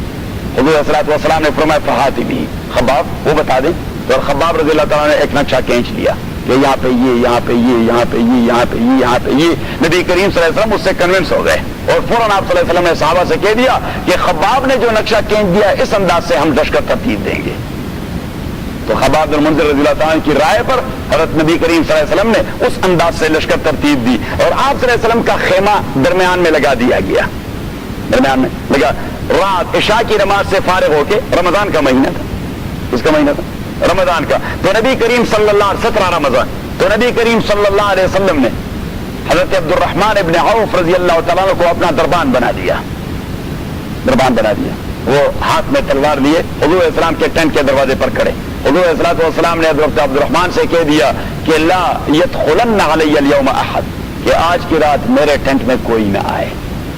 تو بس صحابی کو تو اتنا کہنا کافی تھا، پھر کوئی وہاں پٹک نہیں سکتا تھا۔ تو حضرت عمر رضی اللہ عنہ رات لیٹے لیٹے اس کے ذہن میں آ گیا کہ پتہ نہیں یہ کفار تو بڑے شریر لوگ ہیں، حضور کو کوئی تکلیف نہ پہنچائے، ذرا جا کے میں دیکھ لوں کہ حضور ٹھیک ٹھاک ہے۔ تو وہاں آ گئے خیمے میں، خیمے کے عبد الرحمن ابن عوف رضی اللہ تعالیٰ سے کہنے لگے کہ میں ذرا اندر جانا چاہتا ہوں۔ دیکھا جی حضور نے حکم دے دیا آج کے رات میرے پاس کسی نے نہیں آنا۔ تو حضرت عمر رضی اللہ تعالیٰ نے کہہ دیا کہ چلو میں جاتا نہیں، یہ دو بانسوں کے درمیان میں دیکھ سکتا ہوں کہ خود مشاہدہ کروں کہ آپ صلی اللہ علیہ وسلم ٹھیک ٹھاک ہیں۔ اس نے کہا ہاں۔ حضرت عمر رضی اللہ تعالیٰ نے دیکھ کے حضور علیہ السلام عبادت میں مشغول تھے، مطمئن ہو کے وہ چلے گئے۔ ابو بکر آئے رضی اللہ تعالیٰ تو وہ سیدھے جا رہے تھے۔ عبد الرحمن ابن عوف رضی اللہ تعالیٰ نے کہا یا ابا بکر لا يدخلن علی اللیلۃ احد، حضور نے فرمایا کہ آج کے رات میرے ٹینٹ میں کوئی نہ آئے۔ تو حضرت ابو بکر رضی اللہ تعالیٰ نے بڑی بے نیازی سے کہہ دیا کہ لست باحد، عبد الرحمن میں کوئی تو نہیں، عبد الرحمن میں کوئی تو نہیں۔ اور حضرت ابو بکر کا کیا مقام تھا حضور کے قلب و دماغ میں، عبد الرحمن نے فوراً وہ باٹم لائن پک کر دیا، تو اس نے دوسری بات ہی نہیں کی۔ تو حضرت ابو بکر رضی اللہ تعالیٰ اندر داخل ہو گئے۔ ابو بکر فرماتے رضی اللہ تعالیٰ عنہ کہ آپ صلی اللہ علیہ وسلم کھڑے تھے اور دعا مانگ رہے تھے، اور دعا میں اللہ کے ساتھ بالکل چھیڑ کر رہے تھے کہ اللہم ان تہلک ھذہ العصابہ لن تعبد فی الارض ابدا، خدا بندہ سپردم بتو مایا یہ خیشرا تو دانی حساب کم و بیشرا، کہ میری 15 سالہ محنت یہ ہے جو میں میدان میں لے آیا ہوں، 15 سال کی تگ و دو کے بعد یہی 300 بنا دیے ہیں، اور یہ 300 اٹھا کے آپ کے دین کی قربانی کے لیے پیش کر چکا ہوں۔ اگر آپ نے اس جماعت کی امداد نہ کی میرے خداوندہ تو قیامت تک کوئی آپ کا نام لینے والا رہے گا نہیں، کیونکہ یہی اصحاب بدر تو ہیں جو دین کی بنیاد بنیں گے، یہی لوگ تو ہیں جو دین کو دنیا میں پھیلائیں گے، اور اس جماعت کو آپ نے ختم کر دیا تو چلو بس آپ کا نام بھی ختم، کوئی آپ کا نام نہیں لے گا۔ اور نبی کریم صلی اللہ علیہ وسلم نے مبالغتاً یہ ہاتھ اس طرح اوپر اٹھاتے اٹھاتے اٹھاتے کہ او خداوندہ ان تہلک ھذہ العصابہ لن تعبد فی الارض ابدا، کوئی آپ کا نام نہیں لے گا اس کے بعد۔ تو آپ صلی اللہ علیہ وسلم کے کندھوں پر جو آپ کی چادر پڑی تھی وہ پیچھے گر پڑی، جب آپ صلی اللہ علیہ وسلم اس طرح ہاتھ اٹھائے پیچھے گئے، حضرت ابوبکر رضی اللہ تعالیٰ نے وہ چادر اٹھائی اور آپ کے کندھوں پہ ٹھیک ٹھاک رکھ دی۔ ابھی تک حضور کو احساس نہیں ہوا تھا کہ کوئی اندر آیا ہے، اتنے منہمک تھے دعا میں، تو کندھوں پر چادر ڈال دی حضرت ابوبکر نے اور فرمایا کہ حسبک الآن فإن اللہ وعدک النصر، اللہ کے نبی آپ اپنے کو اتنی تکلیف میں کیوں ڈال رہے ہیں، اللہ نے آپ کے ساتھ امداد کا وعدہ کیا ہے۔ تو نبی کریم صلی اللہ علیہ وسلم بیٹھ گئے۔ نیچے دیکھیں، اذ یوحی ربک الی الملائکہ، جب حکم دے رہے تھے آپ کے پروردگار فرشتوں کو انی معکم، کہ میں آپ کے ساتھ ہوں، فثبتوا الذین آمنوا فثبت الذین، انکریج کر دے، حوصلہ دلائیں، ہمت دلائیں مومنوں کو، سألقی فی قلوب الذین کفروا الرعب، میں جلدی ڈالنے والا ہوں کافروں کے دلوں میں ہیبت، رعب کا معنی ہیبت، میں ان کے دلوں میں ہیبت ڈالنے والا ہوں۔ فَضْرِبُوا فَوْقَ الْأَعْنَاقِ، آپ ماریے فوق الْأَعْنَاقِ، ان کے گردنوں کو، وَضْرِبُوا مِنْهُمْ كُلَّ بَنَانٍ، اور کاٹیے ان سے کل بنان، ان کے بنان یہ انگلیوں کو کہتے ہیں کہ ان کی انگلیاں کاٹ دیں، مین ہاتھ کاٹ دیں، ان کے ہاتھ۔ اب یہ حکم باقی مفسرین کے نزدیک فرشتوں کو ہے کہ فَضْرِبُوا فَوْقَ الْأَعْنَاقِ وَضْرِبُوا مِنْهُمْ كُلَّ بَنَانٍ۔ امام الہند فرماتے ہیں کہ یہ حکم فرشتوں کو نہیں ہے، یہ حکم مسلمانوں کو ہے، کیونکہ یہ پہلی باقاعدہ جنگ تھی، پہلی۔ اب اسلام لانے سے پہلے صحابہ کرام روٹی کھاتے تھے کہ نہیں کھاتے تھے؟ لیکن کس انداز سے کھاتے تھے؟ ہے سما اتفاق، جس طرح اتفاق ہو جائے، کھڑے کھڑے، بیٹھے بیٹھے، لیٹے لیٹے۔ پانی پیتے تھے کہ نہیں پیتے تھے اسلام سے پہلے؟ یہ سب کچھ کام کر، لیکن جب اسلام آیا تو نبی کریم صلی اللہ علیہ وسلم نے انہیں کہہ دیا کہ نہیں، مسلمان کے کھانے کا اپنا طریقہ ہوتا ہے، مسلمان کے پینے کا اپنا طریقہ، ایون بیت الخلاء میں اس کے جانے کا اپنا طریقہ ہوتا ہے، پیشاب کرنے کا اپنا ایک طریقہ ہوتا ہے۔ جماعت والے جو لگے رہتے ہیں، وہ مولانا طارق جمیل نے جو کہہ دیا کہ مجھے ایک ساتھی کہہ رہا تھا کہ مولانا لوگ کہاں پہنچ گئے اور آپ ابھی تک لیٹرین کو نہیں چھوڑتے، لیٹرین کی باتوں کو نہیں چھوڑتے۔ تو مولانا نے کہا کہ میں نے اسے کہہ دیا کہ اس لیے کہ آپ لوگ لیٹرین نہیں چھوڑتے تو ہم لیٹرین کی باتوں کو نہیں چھوڑتے۔ جس دن آپ لیٹرین کو طلاق دے دیں گے تو ہم پھر یہ باتیں نہیں کریں گے کہ لیٹرین میں کس طرح جانا ہے، لیکن جب تک آپ نے لیٹرین میں جانا ہوگا تو ہم بتائیں گے کہ بھائی لیٹرین میں جانے کا طریقہ کیا ہے یا وہاں پہ بیٹھنے کا طریقہ کیا ہے۔ تو اب یہ پہلی جنگ تھی باقاعدہ، تو صحابہ کرام نے رسول اللہ علیہ الصلوۃ والسلام سے کہہ دیا کہ ہم جنگیں تو بہت ساری لڑ چکے ہیں، لیکن وہ تو حیوانیت کی جنگیں تھی، درندگی کی جنگیں تھی، جس طرح بھی اتفاق ہو جاتا ہم وہ کام کر دیتے۔ اب تو ہم مسلمان ہو گئے تو مسلمان کی جنگ کے بھی کچھ طریقے ہوں گے، تو ہم کس طرح جنگ کیسے کریں؟ تو اللہ کریم نے فرمایا کہ فَضْرِبُوا فَوْقَ الْأَعْنَاقِ، گردن کاٹیں، وَضْرِبُوا مِنْهُمْ كُلَّ بَنَانٍ، اور ہاتھ کاٹیں، یعنی مین کہ کسی کو اپاہج کروا دیں تاکہ مقابلہ نہ کر سکیں، اور کسی کو مستقل کاٹ دیں، یہ ختم ہو جائے۔ وَضْرِبُوا فَوْقَ الْأَعْنَاقِ، ان کے گردن کاٹ دیں، وَضْرِبُوا مِنْهُمْ كُلَّ بَنَانٍ، اور کاٹیں ان کے ہاتھ، ذَلِكَ بِأَنَّهُمْ، یہ کیوں؟ یہ اعتراض کا جواب ہے کہ اچھا اس کا معنی تو یہ کہ اسلام ٹیررزم کا درس ہے، دہشت گردی کا درس ہے، سر کاٹ دیں، ہاتھ کاٹ دیں، گردن کاٹ دیں، اپاہج بنا دیں، مفلوج بنا دیں۔ لکھری فرماتے ہی بھی کوئی بات ہو گئی، ایک آدمی یا ایک انسان میرے مقابلے پہ اتر آیا ہے، ایک انسان مجھے چیلنج کر رہا ہے، تو اس کے چیلنج کرنے کو آپ دہشت گردی کا نام نہیں دیتے، اور میں جب اسے سزا دیتا ہوں تو اسے آپ دہشت گردی کا نام دے دیتے ہیں۔ تو اللہ کریم نے گویا آج کے اس پروپیگنڈے کا رد کر دیا کہ ذالک بأنہم شاقوا اللہ۔ میں کیوں کہتا ہوں کہ ان کے گردن کاٹ دیں اور ہاتھ کاٹ دیں؟ اس لیے کہ وہ اللہ اور رسول کے ساتھ دشمنی کر رہے ہیں۔ شوری صاحب، بس یہ پروپیگنڈے کا بڑا مختصر جواب ہے۔ ہاں، ذالک، یہ اس وجہ سے، بأنہم شاقوا اللہ ورسولہ، کہ یہ لوگ دشمنی کر چکے ہیں اللہ کے ساتھ اور اللہ کے رسول کے ساتھ۔ ومن یشاقق اللہ، اور جو اللہ کے ساتھ دشمنی کرے گا، ورسولہ، اللہ کے رسول کے ساتھ، فإن اللہ شدید العقاب، تحقیق اللہ تعالیٰ سخت عذاب دینے والا ہے۔ ان اللہ سبحانہ وتعالی امرهم ان يضربوا فوق الأعناق ويضربوا منهم كل بنان، فإذا يدعي الناس أن هذا terrorism، أن هذا هو الإرهاب۔ الله سبحانه وتعالى قال ليس هذا بإرهاب ولكن أشد الإرهاب قد صدر منهم حيث إنهم شاقوا الله ورسوله۔ ومن يشاقق الله ورسوله، اور جو دشمنی کرے گا اللہ کے ساتھ اور اللہ کے رسول کے ساتھ، فإن الله شديد العقاب، تو تحقیق اللہ تعالیٰ سخت عذاب دینے والا ہے۔ اب اس سے آگے والے کلمہ اس سے بھی زیادہ زوردار ہے کہ آپ مسلمان کے جہاد کو ٹیررزم کا نام نہیں دے سکتے۔ That's not terrorism. That's not terrorism. A person who is going to challenge the authority and supremacy of Allah subhanahu wa ta'ala، آپ اس کے حوالے سے کہتے ہیں ٹیررزم ہے۔ آپ اس کی گندگی کو نہیں جانتے، اب اس کی گندگی۔ آپ ذرا ایک آیت نکالے سورہ بقرہ کی،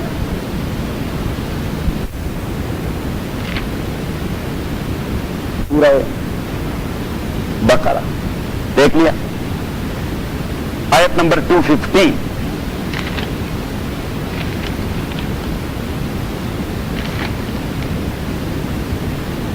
آیت نمبر 190 پہلے دیکھیں 190 دیکھ لیا. وَقَاتِلُوا فِي سَبِيلِ اللَّهِ الَّذِينَ يُقَاتِلُونَكُمْ, اور جنگ کریں اللہ کے راستے میں ان لوگوں سے یقاتلونکم جو آپ سے جنگ کرتے ہیں. اگر کوئی آپ کے ساتھ امن کے ساتھ رہنا چاہتے ہیں انہیں نہ چھیڑیں, لیکن جو آپ کے ساتھ جنگ کرنا چاہتے ہیں تو اللہ کریم نے فرمایا پھر فائٹ شروع کر دیں.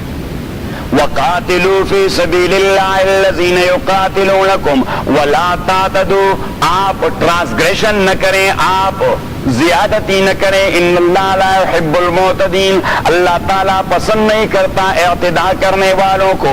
وَقْتُلُوهُمْ, اور قتل کریں سازشیوں کو, کنسپیریٹرز. فائٹ دی کنسپیریٹرز حیثما ثقفتموہم, wherever you people find them, fight them.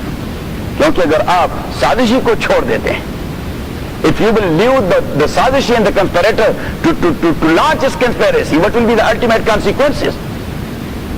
آپ کی اپنی لائف خطرے میں ہوگی. تو اللہ کریم نے فرمایا کہ وَقْتُلُوهُمْ حَيْثُ ثَقِفْتُمُوهُمْ, آپ قتل کر دیں انہیں جہاں بھی آپ انہیں ڈھونڈ پائیں. وَأَخْرِجُوهُمْ مِنْ حَيْثُ أَخْرَجُوكُمْ, اب آپ انہیں گھروں سے بے دخل کریں گے تو پھر آپ پہ انگلیاں اٹھائی جائیں گی کہ ٹیررسٹ ہیں. اللہ کریم نے فرمایا کیا ان لوگوں نے آپ کو مکے سے نہیں نکالا, وہ تمہارے زلف میں آئی تو حسن کہلائی. وہ تیر جی جو میرے نام ہے یہ سیاہ میں تھی, وہ تیر جی جو میرے. عجیب بات ہے بھائی, مسلمان اپنے دفاع کے لیے لڑتا ہے تو کہتے دہشت گرد ہے, نہیں کہتا, کوئی نہیں کہتا, بس منہ پہ مہر لگی ہوگی. یہ تو میڈیا ان کے ہاتھ میں, ہمارے پاس کچھ ہے نہیں. ہاں ہم ایتھنیکل بیلین ہیں, ہم ایتھنیکل, کوئی نہیں کہتا کہ they are Muslim. The people of Kasol, they are Muslim. No, they are ethnic Albanian. Inna lillahi wa inna ilayhi raji'un. They are not ethnic Albanian. They are not fighting for their ethnicity. They are fighting for their own being. What's the big enmity or the base or the foundation of enmity between Serbian and the Kosovan? What's the base? What's Islam? What's religion? Because they don't want Islam to be there in Europe. وَأَخْرِجُوهُمْ مِنْ حَيْثُ أَخْرَجُوكُمْ, اور نکالیں ان کو مِنْ حَيْثُ أَخْرَجُوكُمْ, اس وجہ سے کہ انہوں نے آپ کو بھی نکالا تھا. وَالْفِتْنَةُ, اچھا یہ دوسرا جواب, فیض صاحب یہ دوسرا جواب پروپیگنڈے کا کہ اچھا لوگ کہیں گے مسلمان کیا ہے قتل کرتے رہتے ہیں. اللہ کریم فرماتے وَالْفِتْنَةُ أَشَدُّ مِنَ الْقَتْلِ, کنسپیریسی اور شرک یہ تو قتل سے بھی بدترین گناہ ہے. تو آپ کا قتل لوگوں کے نوٹس میں اور ان کی کنسپیریسی یہ لوگوں کے نوٹس میں نہیں. آپ کا قتل کرنا لوگوں کے نوٹس میں اور ان کا شرک یہ اللہ کی سپریمیسی کو چیلنج کر رہے ہیں تو وہ لوگوں کے نوٹس میں نہیں. وَالْفِتْنَةُ أَشَدُّ مِنَ الْقَتْلِ وَلَا تُقَاتِلُوهُمْ عِنْدَ الْمَسْجِدِ الْحَرَامِ, ان کے ساتھ فائٹ نہ کریں عِنْدَ الْمَسْجِدِ الْحَرَامِ, مسجد حرام کے نزدیک. حَتَّى يُقَاتِلُوكُمْ فِيهِ, مگر اللہ آ کے وہ آپ کے ساتھ وہاں فائٹ شروع کر دیں. فَإِنْ قَاتَلُوكُمْ, اگر وہ آپ کے ساتھ قتال کریں فَاقْتُلُوهُمْ, تو پھر قتل کر دیں ان کو. كَذَلِكَ جَزَاءُ الْكَافِرِينَ, اس طرح بدلہ ہے منکرین کا. فَإِنِ انْتَهَوْا, اگر وہ رک گئے کنسپیریسی سے, سازش کرنے سے رک گئے, فَإِنَّ اللَّهَ غَفُورٌ رَحِيمٌ, تو اللہ تعالیٰ بخشنے والا اور مہربان ہے, پھر انہیں چھوڑیں. وَقَاتِلُوهُمْ حَتَّى لَا تَكُونَ فِتْنَةٌ, اور فائٹ کریں ان کے ساتھ حتیٰ اس وقت تک لا تکون فتنہ کہ مسلمان تخت مشک نہ بنا رہے. حتیٰ لا تکون فتنہ کہ آپ نے فائٹ کرنا ہے کفار کے ساتھ کس وقت تک, جب تک کسول یہ تخت مشک بننے سے ان کو چھٹکارا نہ ملے. وَيَكُونَ الدِّينُ لِلَّهِ, اور ہو جائے غلبہ اور دین اللہ کا. فَإِنِ انْتَهَوْا, اگر لوگ رک گئے, کفار رک گئے کنسپیریسی سے, فَلَا عُدْوَانَ إِلَّا عَلَى الظَّالِمِينَ, تو زیارتی کا کوئی تصور نہیں مگر ظلم کرنے والوں کے ساتھ. اب آپ جائیں 216 تک تاکہ یہ کنسپٹ کلیئر ہو جائے. کتب علیکم القتال, فرض کیا گیا ہے آپ لوگوں کے اوپر فائٹ کرنا اللہ کے دین کے لیے. وَهُوَ كُرْهٌ لَكُمْ, حالانکہ طبیعت کے اعتبار سے یہ آپ کو ناپسند ہے. طبیعی اعتبار سے انسان پسند نہیں کرتا کہ فائٹ کرتا رہے. خواصان تکرہوا شیئا, اور بسا اوقات آپ ناپسند کریں گے ایک چیز کو. وہ خیر لکم, لیکن وہ آپ کے لیے نتائج کے اعتبار سے بہتر ہوگا. وَحَسَانْ تُحِبُّ شَيْئًا اور بسا اوقات آپ پسند کریں گے ایک چیز کو شَرٌّ لَكُمْ لیکن نتیجے کے اعتبار سے وہ آپ کے لیے بڑا برا ہوگا وَاللَّهُ يَعْلَمُ وَأَنْتُمْ لَا تَعْلَمُونَ اللہ کریم فرماتے ہیں نتائج کو میں جانتا ہوں آپ لوگ نہیں جانتے. اور پیچھے يَسْأَلُونَكَ عَنِ الشَّهْرِ الْحَرَامِ یہ پوچھتے ہیں آپ سے معزز مہینے کے متعلق. تو معزز مہینے یہ 4 تھے. کتنے تھے؟ 4. شوال، ذی القعدہ، ذی الحجہ اور رجب. رجب یہ 7واں مہینہ ہے. رجب 7واں مہینہ ہے اور شوال یہ 10واں مہینہ ہے. ذی القعدہ یہ 11واں مہینہ ہے اور ذی الحج یہ 12واں مہینہ ہے. تو یہ 4 مہینے یہ محترم سمجھے جاتے تھے کہ اس میں دشمن کے ساتھ لڑنا بھی ناجائز. تو انہوں نے کہ اچھا واقع یہ ہوا تھا سریہ ابو عبیدہ رضی اللہ تعالیٰ عنہ جو حضور صلی والسلام نے ایک ایکسپیڈیشن اور مہم پر صحابہ کو بھجوا دیا تھا اور ان کا آمنا سامنا ہوا قبیلے کے لوگوں سے جن کے خلاف وہ گئے تھے. تو وہاں ایک آدمی کا قتل ہو گیا اس جنگ میں. ایک آدمی کا قتل ہو گیا اس جنگ میں. اب ڈسپیوٹ پیدا ہو گیا. یہ پیدا ہو گیا ڈسپیوٹ پیدا ہو گیا کہ یہ رجب کا پہلا دن تھا، رجب کا آخری دن تھا یا شعبان کا پہلا دن تھا. اگر رجب کا آخری دن ہے تو مینز کہ یہ قتل اور مرڈر شہر حرام میں ہو چکا ہے جو ناجائز ہے. اور اگر شعبان کا پہلا دن ہے تو اٹ مینز کہ یہ شہر حلال میں ہو گیا ہے، وہاں قتل کرنا پھر جائز ہے. بات سمجھ میں آ رہی ہے؟ اب مسلمان کہتے رہے کہ بھائی شعبان کی رویت ہو چکی ہے، شعبان کی رویت ہو لیکن شعبان کا چاند نظر آ گیا ہے. اس بار لاس اینجلس میں اس بار lunar month for the first time in the history Los Angeles میں ذی الحجہ کا مہینہ 31 دنوں کا تھا. کتنے دنوں؟ 31 دنوں کا. عید تو انہوں نے سعودی عرب کے پیچھے منائی عید، لیکن محرم ہم سے بھی ایک دن پیچھے شروع کر دیا. ہاں سعودی عرب کے ساتھ محرم تو 31 دن. ہم نے کہا کہ بھائی یہ غلط ہے. میں نے کہا کہ انہوں نے پھر سوات کر دیا کہ ہاں آپ لوگ ٹھیک کر رہے تھے، ہم نے غلط کر دیا تھا. ہم لوگ ٹھیک کر چکے تھے اور ہم نے غلط کر دیا تھا. تو انہوں نے ذی الحجہ کا مہینہ 31 دن کا بنا دیا. حضور صلی اللہ علیہ وسلم نے فرمایا کہ لیونر منتھ یا 29 کا ہو گیا 30 کا ہو گیا، 31 کا کوئی تصور نہیں ہے. اب وہاں پہ وہ لوگ کھینچتے رہے اس قتل والے دن کو کہ یہ رجب کا آخری دن ہے تاکہ مسلمانوں کو کنڈیم کرے کہ یہ دیکھیے کیسے آسمانی دین کے دعوے دار ہیں، شہر حرام میں انہوں نے قتل کر دیا ہے. صحیح، یعنی ان کے خلاف پروپیگنڈا انہوں نے شروع کر دیا، میڈیا کو استعمال کر دیا. یہ ہوتے ہیں مسلمان. دیکھیے خواتین کو برقعے پہناتے ہیں اور پتہ نہیں تعلیم پر پابندی لگا دی اور یہ کیا اور وہ کیا. پروپیگنڈا تو چل جاتا ہے تو انہوں نے پروپیگنڈا شروع کر. اللہ کریم نے پروپیگنڈا کا رد کر دیا اور اللہ کریم نے فرمایا کہ ڈیفینس میں نہ آئے، یعنی اس مسئلے کو ڈسکس نہ کریں کہ نہیں یہ رجب کا آخری دن نہیں تھا، یہ شعبان کا پہلا دن ہے. اگر اس ڈیفینس میں آپ پڑ گئے تو یہ مصیبت آپ کے گلے میں پڑ جائے گی. ہمیشہ آپ ڈیفینس سے ایگریشن پر آ جائیں. ڈیفینس میں پڑیں گے تو پھر آپ کے ہاتھ کچھ نہیں آئے گا. تو اللہ کریم نے فرمایا کہ بجائے اس کے کہ یہ کہتے رہے کہ نہیں یہ رجب کا آخری دن نہیں تھا، شعبان کا پہلا دن تھا، ہم نے شہر حرام میں کوئی قتل نہیں کیا. اللہ کریم نے فرمایا انہیں کنڈیم کر دیں کہ ٹھیک ہے ہم نے ایک جرم کیا ہوگا، رجب نے قتل کر دیا، ہم نے ایک جرم کر دیا ہے، لیکن آپ لوگ کتنے جرم کر رہے ہیں آپ بھی سے دیکھیں. یسألونک عن الشہر الحرام، یہ پوچھتے ہیں آپ سے حرام اور محترم مہینے کے متعلق قتال فی، کہ اس میں جنگ کرنا کیسا ہے. قل آپ کہہ دیجیے قتال فی کبیر، کہ اس میں جنگ کرنا بہت بڑا گناہ ہے. جنگ کرنا اس میں بہت بڑا گناہ ہے، لیکن آپ اس ڈیفینس میں نہ پڑے کہ ہم نے جو قتل کر دیا ہے وہ شعبان کے پہلے دن میں ہے اور رجب کے آخری دن میں نہیں، بلکہ ان کو ملزم بنا دے. وَصَدٌّ عَن سَبِيلِ اللَّهِ، لیکن لوگوں کو اللہ کے دین سے منع کرنا. وَكُفْرٌ بِهِ، اللہ کے ذات سے انکار کرنا. وَالْمَسْجِدِ الْحَرَامِ، اور مسجد حرام سے لوگوں کو منع کرنا. وَإِخْرَاجُ آلِ مِنْهُ، اور مکے والوں کو ان کے گھروں سے نکالنا. اکبر عند اللہ، یہ تو شہر حرام کے قتل سے بھی بڑے گناہ ہیں جو چاروں کے چار آپ کر چکے ہیں اور وہ چھوڑے.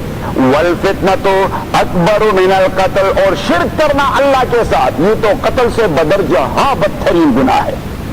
تو اللہ کریم نے فرمایا کہ آپ ڈیفینس میں نہ ہو، آپ ایگریشن کا انداز اختیار کریں کہ ہم تو ایک جرم کا ارتکاب کر چکے ہوں گے، آپ تو 5 کا کر چکے ہیں. ہماری ایک جرم آپ کے نوٹس میں اپنے 5 جو ہر ایک اس سے بدرجہ ہاتھ بڑھ کر ہے تو وہ آپ کے نوٹس میں نہیں آتا. کہتے ہیں کہ ایک آدمی نے زنا کا ارتکاب کیا تھا تو عورت گبن ہو گئی جب اور آدمی کا تعلق تھا دینی ماحول سے تو باقی دینداروں نے ایسے کہہ دیا کہ خدا کے بندے یہ کیا خباثت کی ہے، ایک تو یہ کام نہیں کرنا تھا اور اگر کر دیا تو پھر ڈسچارج آؤٹ سائڈ کر دیتے کوئی جلوہ تو نہیں ہوتا، کوئی مصیبت تو نہ ہوتی۔ تو اس نے کہا کہ میرا بھی یہی خیال تھا، لیکن یہ کہا مجھے امام محمد بن حسن کا قول یاد آیا کہ اس نے ڈسچارج آؤٹ سائڈ کو مکروہ قرار دیا ہے۔ اس نے کہا بیڑا غرق کو آپ کا حرام کا ارتکاب کر رہے تھے اور مکروہ نہ کرتے رہے۔ تو الحمدللہ رب العالمین والصلاة والسلام علی رسولہ محمد وآلہ واصحابہ اجمعین۔ اللهم ربنا ارحمنا بالقرآن العظیم، اللهم ذکرنا من القرآن ما نسینا وعلمنا منه ما جهلنا واذكرنا تلاوته آناء الليل وآناء النهار فالله خير حافظا۔ الشیطان الرجیم، بسم اللہ الرحمن الرحیم۔ تو ہم نے تمہید میں کہہ دیا تھا سورہ انفال کے تمہید میں اور مباحث میں، اس میں کچھ ضروری مباحث ہیں۔ ایک بحث تو اس میں یہ ہے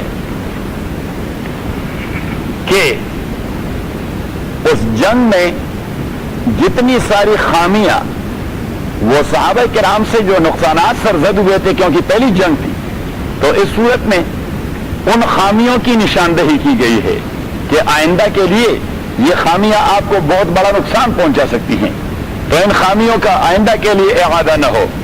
دوسری بات یہ کہ جب آپ جنگ میں چلے جائیں تو خدا پر اعتماد آپ کا قوی ہونا چاہیے۔ تیسری بات یہ کہ اخلاقیات آپ کے حالت امن اور حالت جنگ دونوں میں عالی ہونے چاہیے، یہ نہ ہو کہ حالت جنگ میں آپ اخلاقیات کا دامن چھوڑ دیں۔ اور چوتھی بات یہ کہ مشرکین، منافقین اور یہود کو خطاب ہے۔ پانچویں بات غنائم کا حکم ہے۔ چھٹی بات کہ کبھی جنگ کے پس منظر میں صلح کی درخواستیں آئیں گی تو صلح کے لیے بھی ہدایات دے دی گئی ہیں جنگ کے ساتھ ساتھ۔ اور ساتویں بات ریاست اسلامی کے دستوری دفعات کا تذکرہ ہے، ریاست اسلامی کے دستوری دفعات کا تذکرہ ہے۔ یہ دیکھیے قرآن کی برکات ہیں، اور سامنے اتنی دیر ساری روٹیاں پڑی ہیں کہ آپ جاتے ہوئے اپنے ساتھ روٹیاں اٹھا کے لے چلیں، بس آ جاتی ہیں۔ اللہ کریم فرماتے آپ میرے ہو جائے تو میں آپ کا۔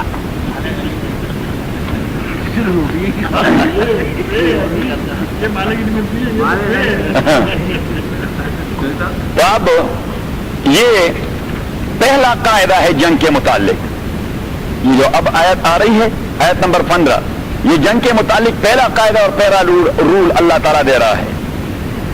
یا ایھا الذین آمنوا، او ایمان والو، اذا لقیتم الذین کفروا، جب آپ فیس ٹو فیس ہو جائیں کافروں کے ساتھ میدان جنگ میں۔ اذا لقیتم، جب آپ فیس ٹو فیس ہو جائیں۔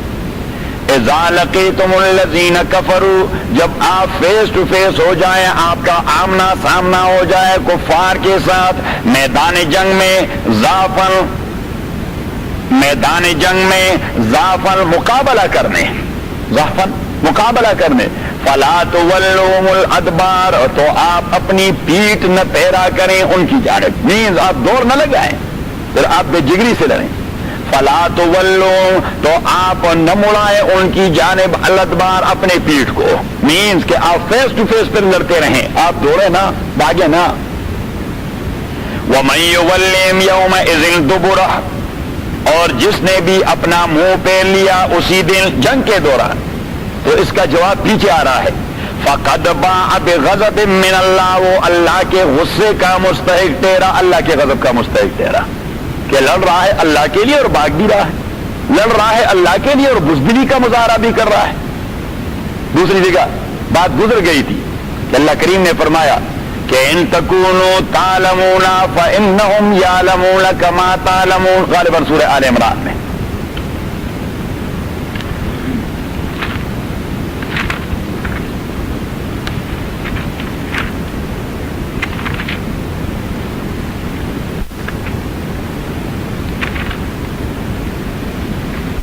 یوسف انکل کے پاس ایک سی ڈی ہے، اس میں آیات جلدی نکلتے ہیں، لیکن یہاں پہ اس کے لیے کمپیوٹر کا انتظام کرنا ہوگا، ہاں تو فوراً آیت نکل جائے گی۔ ہاں میں تو کر رہا ہوں، لیکن یہاں ہونا چاہیے۔ بردی اب ہاتھ نہیں آ رہا وہ آیات، لیکن آپ یاد رکھیں کہ اللہ کریم فرماتے ہیں تکونوا تعلمون فانہم یعلمون کما تعلمون، اگر آپ لوگ درد محسوس کرتے ہیں میدان جنگ میں زخمی ہوتے ہوئے، اللہ کریم مسلمانوں کو انکریج کر رہا ہے کہ اگر آپ درد محسوس کرتے ہیں میدان جنگ میں جب آپ کو ضرب لگ جاتی ہے فَإِنَّهُمْ يَعْلَمُونَ كَمَا تَعْلَمُونَ، یہ کفار کو اسٹیل کے بنے ہوئے تو نہیں، وہ بھی تو زخمی ہو کے درد محسوس کرتے ہیں. اور پھر اللہ کریم نے فرمایا کہ وہ لڑتے ہیں اور آپ بھاگ جاتے ہیں. وہ ترجون من اللہ ما لا یرجون، حالانکہ آپ اللہ سے اس ثواب کا امید رکھتے ہیں جن کا وہ عقیدہ نہیں ہے. تو وہ یہ عقیدہ رکھ کے بغیر بھی جگری سے لڑتے ہیں اور آپ عقیدہ کے باوجود بھاگ جائیں گے، اس کی تو کوئی تک نہیں بنتی. کیا بے تک کی بات ہے. تو اللہ کریم نے کسی عجیب انداز سے انکریج کر دیا مسلمانوں کو کہ اگر آپ تکلیف محسوس کرتے تو کافر بھی اسٹیل کے بنے ہوئے تو نہیں ہیں. اور پھر اس پر مستضاد یہ کہ آپ لڑیں گے، زخمی ہوں گے پھر بھی اجر، شہید ہوں گے پھر بھی اجر، زندہ رہیں گے پھر بھی اجر. وہ زندہ رہیں تو دو زخی، وہ زخمی ہو گئے تو دو زخی، اور وہ مر گئے تو پھر دو زخی اور جہنمی. اب یہ بات آ رہی ہے، آگے آگے دیکھیے ہوتا ہے کیا. یا ایھا الذین آمنوا، او ایمان والو، اذا لقیتم الذین کفروا، جب آپ آمنا سامنا کرتے تھے کفار کے ساتھ جنگ کے میدان میں، فلا تولوہم الادبار، تو ان کی جانب نہ موڑے اپنے کمر کو.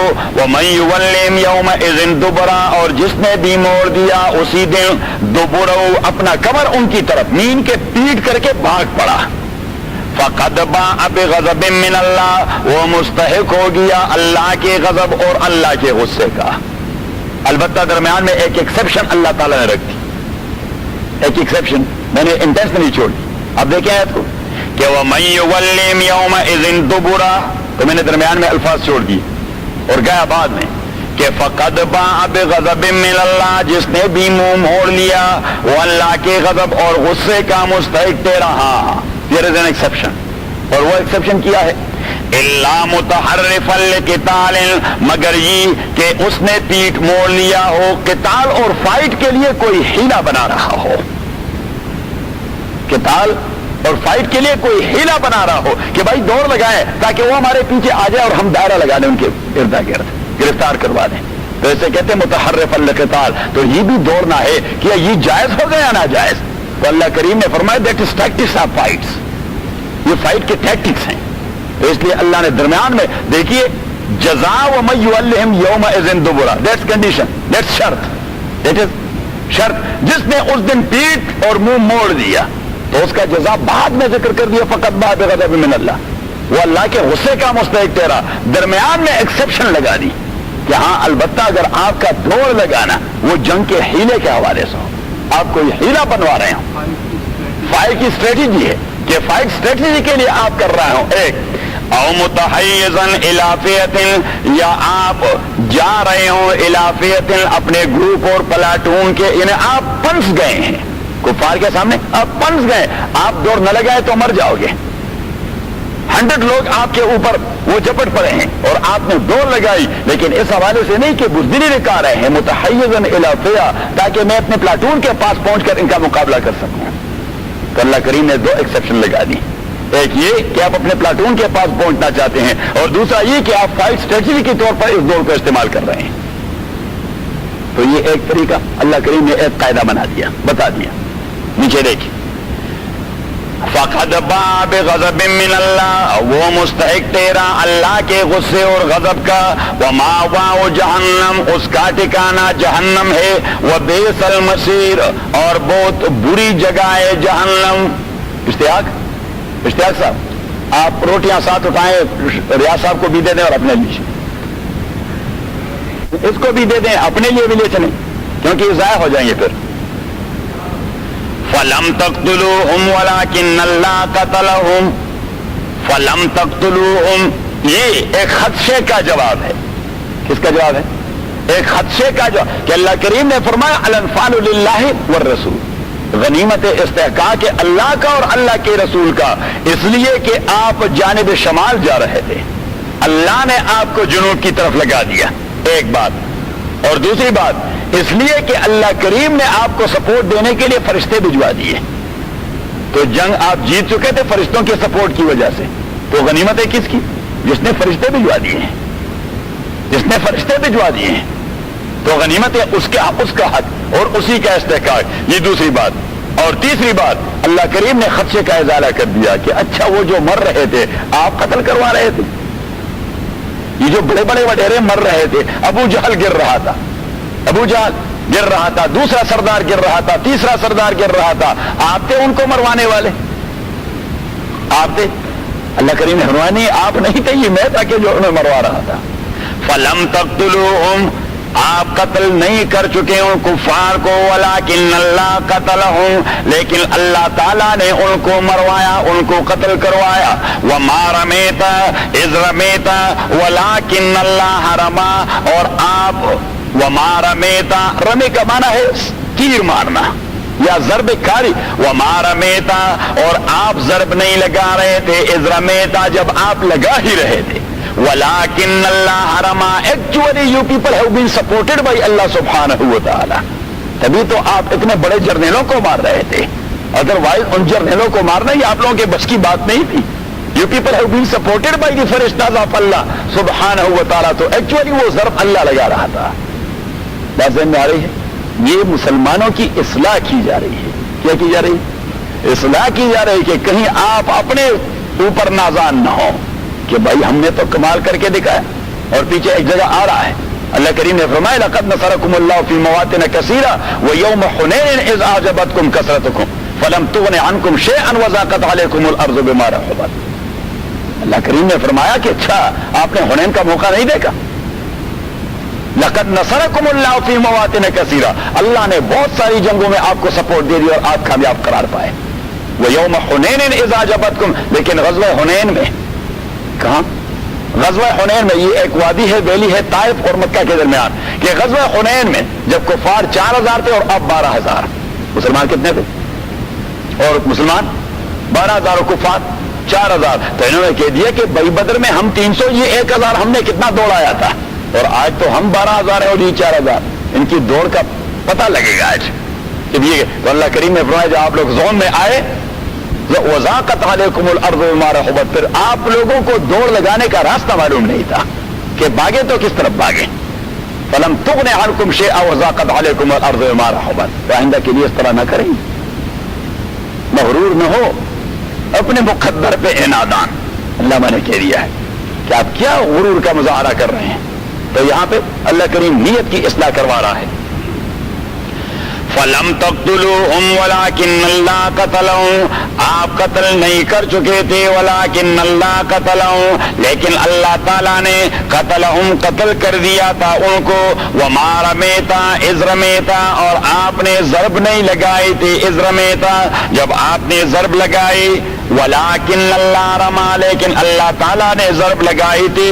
ولیبلی المؤمنین منہ بلاء حسنا، اور یہ اس لیے لیبلی المؤمنین، تاکہ دے دے اللہ تعالیٰ المؤمنین مومنوں کو، منہ اپنی جانب سے، بلاء حسنا بہترین عطیہ، ولیبلی المؤمنین، اور تاکہ دے دے اللہ تعالیٰ مومنوں کو، منہ اپنے جانب سے، بلاء حسنا بہترین عطیہ، تاکہ اپنی نعمت دے دے۔ بلاء حسنا مینز اپنی بہترین نعمت دے دے۔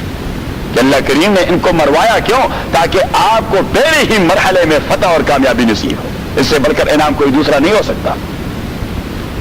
ان اللہ سمیع علیم، تحقیق اللہ تعالیٰ سننے والا ہے اور دلوں کے راز کو جاننے والا ہے۔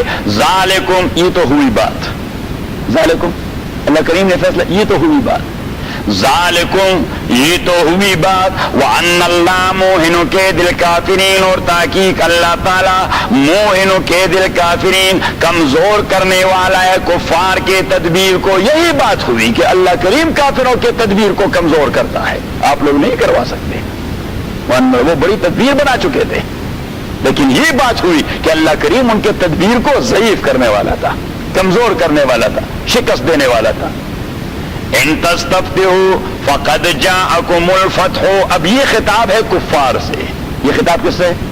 یہ پہلے والا خطاب تھا مسلمانوں سے، اب یہ خطاب ہے کفار سے۔ اللہ اب ایڈریس کر رہا ہے کفار کو کہ جب وہ مکہ معظمہ سے نکل رہے تھے تو انہوں نے بیت اللہ کا طواف لگا دیا، ابو جہل اور اس کے ساتھی جو جتنے سارے چیفٹین تھے مکہ کے، وہ ساروں نے بیت اللہ کا طواف لگا دیا، اور بیت اللہ کے غلاف کو پکڑ کر وہ کہہ رہے تھے کہ اللہم اہلک الکاذب منا، خداوندہ ہم میں جو جھوٹا ہو اسے ہلاک کر دے اور جو سچا ہو تو اسے کامیابی دے دے، جو سچا ہو تو اسے کامیابی دے دے اور جو جھوٹا ہو اسے ہلاک کر دے۔ تو اللہ کریم نے ان کو ایڈریس کر دیا کہ آپ نے وہاں میرے گھر میں یہ دعا مانگی تھی کہ جو سچا ہو اسے کامیابی دے دے، میں نے دے دیا۔ ان تستفتحوا، اگر آپ لوگ کامیابی مانگ چکے تھے، فقد جاءکم الفتح، تو وہ کامیابی تو آپ نے دیکھ لی کہ جو سچے تھے ان کو کامیابی مل گئی۔ ہاں کفار کو کر، کیسے پتہ چلا بڑی یہ قرآن تو ایڈریس کر رہا ہے پوری دنیا کو۔ اس وقت جنگ کے ٹائم خود بھی ہو تو قرآن کریم تو پوری دنیا کو ایڈریس کر رہا ہے۔ ان تستفتحوا فقد جاءکم الفتح، اگر آپ کامیابی مانگ رہے تھے تو چلو آپ نے کامیابی دیکھ لی۔ وَإِن تَنْتَهُوا فَهُوَ خَيْرٌ لَكُمْ، اگر آپ اس قسم کی دعائیں مانگنے سے منع ہوتے اور نہ مانگتے فَهُوَ خَيْرٌ لَكُمْ، وہ آپ کے لیے بہتر ہوتا ہے۔ وَإِن تَنْتَهُوا، اگر آپ منع ہوتے اس قسم کی دعائیں مانگنے سے فَهُوَ خَيْرٌ لَكُمْ، تو وہ بہتر ہے آپ کے لیے۔ وَإِن تَعُودُوا، اگر آپ تعودوا پھر واپس لوٹتے ہیں اپنے کردار اور عقیدے کی جانب، نعود، تو ہم بھی واپس لوٹیں گے اسی ریٹالیشن کی جانب۔ جس طرح ہم نے آپ کے عقیدے کو ریٹالیٹ کر دیا، مروا دیا بدر میں، تو یہی طریقہ ہم اپنائیں گے مستقبل میں بھی۔ وَإِن تَعُودُوا، اگر آپ لوٹ کے جائیں گے اپنے کردار کی طرف، نعود، تو ہم بھی لوٹ کے جائیں گے اپنے کردار کی طرف۔ آپ کا کردار اگر پیغمبر کا مقابلہ کرنا ہوگا تو ہمارا کردار آپ کو شکست دینا ہوگا۔ وَإِن تَعُودُوا نَعُدْ وَلَن تُغْنِيَ عَنْكُمْ فِئَتُكُمْ شَيْئًا، اور دفاع نہ کر سکا آپ سے فِئَتُكُمْ، آپ کا لشکر، شَيْئًا، تھوڑی سی بھی، وَلَوْ كَثُرَتْ، اگرچہ آپ کا لشکر بہت بڑا تھا مسلمانوں کے مقابلے میں، وَأَنَّ اللَّهَ مَعَ الْمُؤْمِنِينَ، لیکن بات یہ ہے کہ اللہ کریم کی رفاقت مسلمانوں کی ساتھ تھی، اللہ کی رفاقت مسلمانوں کی ساتھ تھی۔ یا ایھا الذین آمنوا، یہ دوسرا قاعدہ، دوسرا قاعدہ، دوسرا رول جنگ کے متعلق۔ یا ایھا الذین آمنوا، او ایمان والو، اطیعوا اللہ، بات مانو اللہ تعالیٰ کی، ورسولہ، اور اللہ کے رسول کی، ولا تولوا عنہ، اور اللہ اور رسول کی اطاعت سے آپ منہ نہ موڑیں، ولا تولوا عنہ، اور آپ منہ نہ موڑیں اللہ اور اللہ کے رسول سے، وانتم تسمعون، اور بات یہ ہے کہ آپ سنتے رہتے ہیں، وانتم تسمعون، اور بات یہ ہے کہ آپ سنتے رہتے ہیں۔ جو جب بات آپ سنتے ہیں، اللہ کا حکم سنتے ہیں تو اسے فالو بھی کریں، جب بات سنتے ہیں تو اسے فالو بھی کریں۔ ولا تکونوا کالذین، اور نہ ہو جاؤ آپ ان لوگوں کی طرح، قالوا سمعنا، جنہوں نے یہ کہہ دیا سمعنا کہ ہم نے سن لیا، سمعنا ہم نے سن لیا، وہم لا یسمعون، حالانکہ وہ سن نہیں رہے تھے، اس لیے کہ وہ عمل نہیں کر رہے تھے۔ صرف سننے سے کیا فائدہ؟ یہ سخن از گوش دل باید شنود، گوش گل با ایجان دارد ہے چسود، گوش گل با جملہ ہے ہم دمست، گوش دل مخصوص نسل آدم است۔ مولانا روم نے مثنوی میں عجیب بات کہی تھی، اپنی والدہ سے توثیق کروائیں کہ یہ سخن از گوش دل باید شنود، یہ جو میں بات کر رہا ہوں، مولانا روم فرماتے ہیں یہ آپ دل کی کانوں سے سنیں۔ گوش گل ای جانا دارد ہے جسود، یہ مٹی کے بنے ہوئے کان یہ کچھ فائدے کے نہیں۔ اور وہ پھر کمپیریزن کرتا ہے کہ گوش گل با جملہ حیوان ہمدمس، یہ مٹی والے اور گوشت والے کان یہ تو تمام حیوانوں کے ساتھ لٹکتے رہتے ہیں، اور گوش دل مخصوص نسل آدمس، لیکن دل والے کان یہ انسان کی خصوصیت ہے۔ صحیح ہے، تو گوشت والے کان سے سن بھی لیا، دل والے کان سے نہیں سن رہے تھے۔ منافقین وہ سن رہے تھے چمڑے والے کان سے، گوشت والے کان سے، دل والے کان سے۔ تو اللہ کریم نے مسلمانوں سے کہہ دیا کہ آپ جب سنتے تو دل والے کان سے سنیں۔ تبھی ابھی میں ساتھی سے ذکر کر رہا تھا کہ تبھی اللہ کریم نے جب ڈائسیکشن کروا دی ابو جہل اینڈ کمپنی کی تو فرمایا کہ لہم آذان لا یسمعون بہا، ان کے کان لٹکتے ہیں لیکن وہ سنتے نہیں، وَلَهُمْ أَعْيُنٌ لَا يُبْصِرُونَ بِهَا، ان کے آنکھیں چمکتی ہیں لیکن وہ دیکھتے نہیں، وَلَهُمْ قُلُوبٌ لَا يَفْقَهُونَ بِهَا، ان کے دل و دماغ کے لوتڑے آپ کو نظر آئیں گے لیکن وہ بات کو سمجھتے نہیں۔ أُولَٰئِكَ كَالْأَنْعَامِ، اللہ کریم نے فرمایا یہ وائلڈ بیسٹ کی طرح ہے، بل ہم ازل ان سے بھی زیادہ گئے گزرے ہیں، وَأُولَٰئِكَ هُمُ الْغَافِلُونَ، they are ignorant people, they know nothing۔ میرے خیال میں اتنی اچھی ڈائسیکشن کوئی نہیں کر سکتا۔ کیا خوب بات کہی کہ لہم آذان لا یسمعون بہا، ان کے کان لٹکتے ہیں لیکن وہ سنتے نہیں۔ وَلَهُمْ أَعْيُنٌ لَا يُبْصِرُونَ بِهَا, آنکھ چمکتے ہیں لیکن وہ دیکھتے نہیں. وَلَهُمْ قُلُوبٌ لَا يَفْقَهُونَ بِهَا, اور ان کے قلب و دماغ ہے لیکن وہ بات کو سمجھتے نہیں.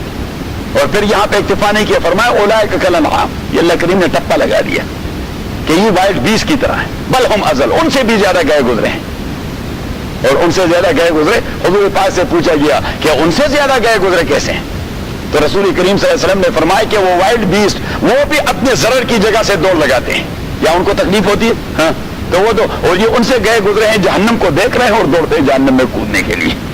تو ان سے بھی گئے گزرے ہیں اولئک هم الغافلون because they are ignorant people knows nothing.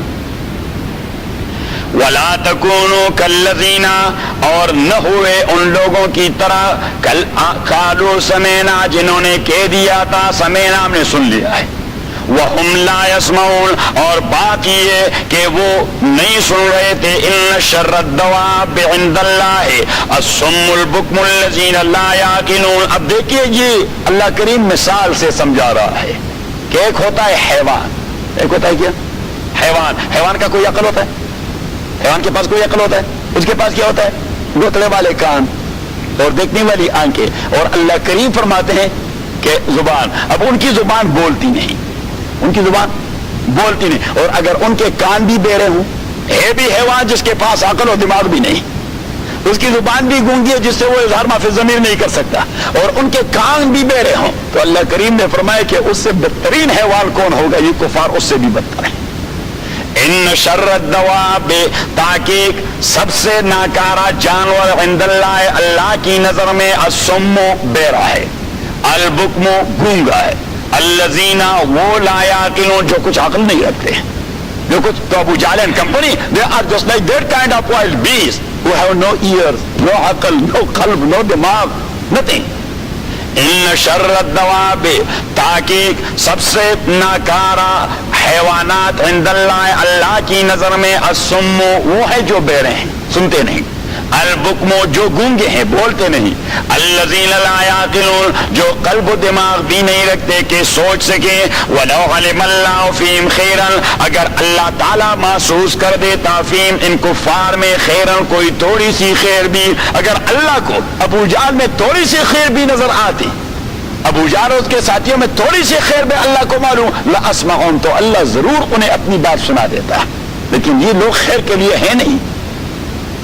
ولو علم اللہ, اگر اللہ تعالیٰ جانتا فیم, ابو جہل کمپنی میں, خیرن, کوئی خیر, لاسمعہم, تو آپ کی بات کو انہیں سنا دیتا.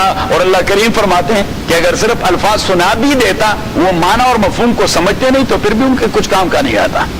ولو اسمعوا, اور اگر اللہ تعالیٰ انہیں الفاظ سنا بھی دیتا, لتولوا, تو یہ بدبخت و ضدی ہے, پھر بھی منہ موڑ لیتے. وہم معرضون, اس لیے کہ وہ ہیں منہ موڑنے والے.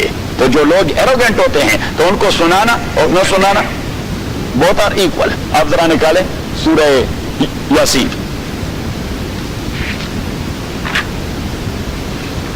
پارہ نمبر 22, بالکل آخر, 22 نمبر پارے کی آخر. یاسین, دیکھ لیا, یاسین والقرآن الحکیم. یاسین مقطعات ہیں. یا سید الثقلین, او کائنات کے سردار, رسول پاک کو خطاب ہے. یاسین, او کائنات کے سردار, والقرآن الحکیم, مجھے حکمت سے بری ہوئی قرآن کی قسم. انک لمن المرسلین, تحقیق آپ ہیں البتہ میرے پیغمبر, علی صراط مستقیم, آپ صحیح راستے پر. تنزیل العزیز الرحیم, یہ قرآن کریم یہ نزول ہے اللہ تعالیٰ کا جو عزت والا ہے اور رحم والا ہے. کس لیے؟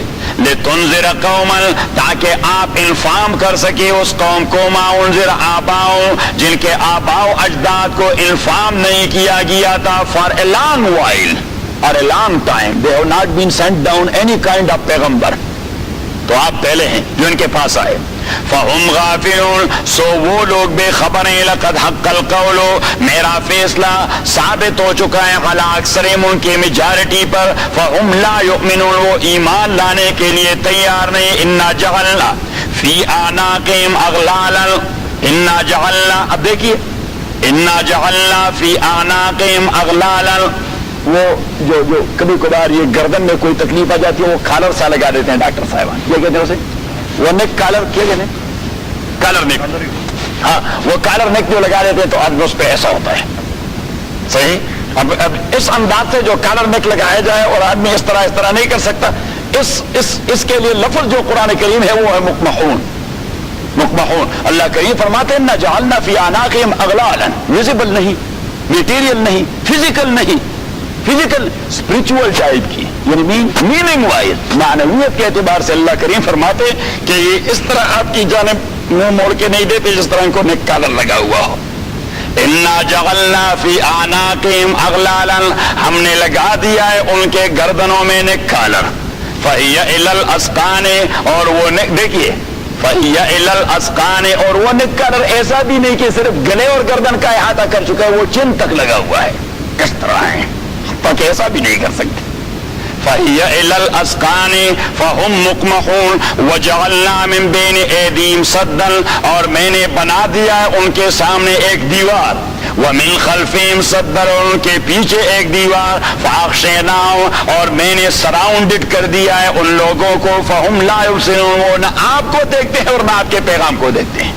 وَسَوَاءٌ عَلَيْهِمْ، اور برابر ہے ان کے لیے، أَأَنذَرْتَهُمْ، آپ انہیں انفارم کریں، أَمْ لَمْ تُنذِرْهُمْ، یا انفارم نہ کریں، فَهُمْ لَا يُؤْمِنُونَ، وہ ایمان لاتے نہیں۔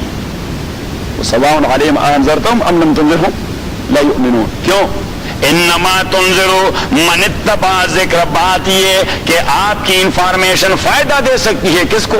من اتبع ذکر، اس لوگوں کو جو ریمائنڈر کو توجہ تو دیتے ہیں، وخشی الرحمن بالغیب، اور وہ جو اللہ کریم سے ڈرتے ہیں ان انسین شیپ، کہ اللہ کو دیکھا نہیں اور اللہ سے ڈرتے ہیں، تو آپ کی تقریر صرف ان کے لیے فائدہ مند ہے۔ اور جس آدمی کے قلب و دماغ میں اللہ کا خوف ہے نہیں، آپ لگے رہیں، ان کے پلے کچھ نہیں پڑتا۔ سواء علیہم أأنذرتہم أم لم تنذرہم لا یؤمنون، تو واپس اپنے سبق پہ۔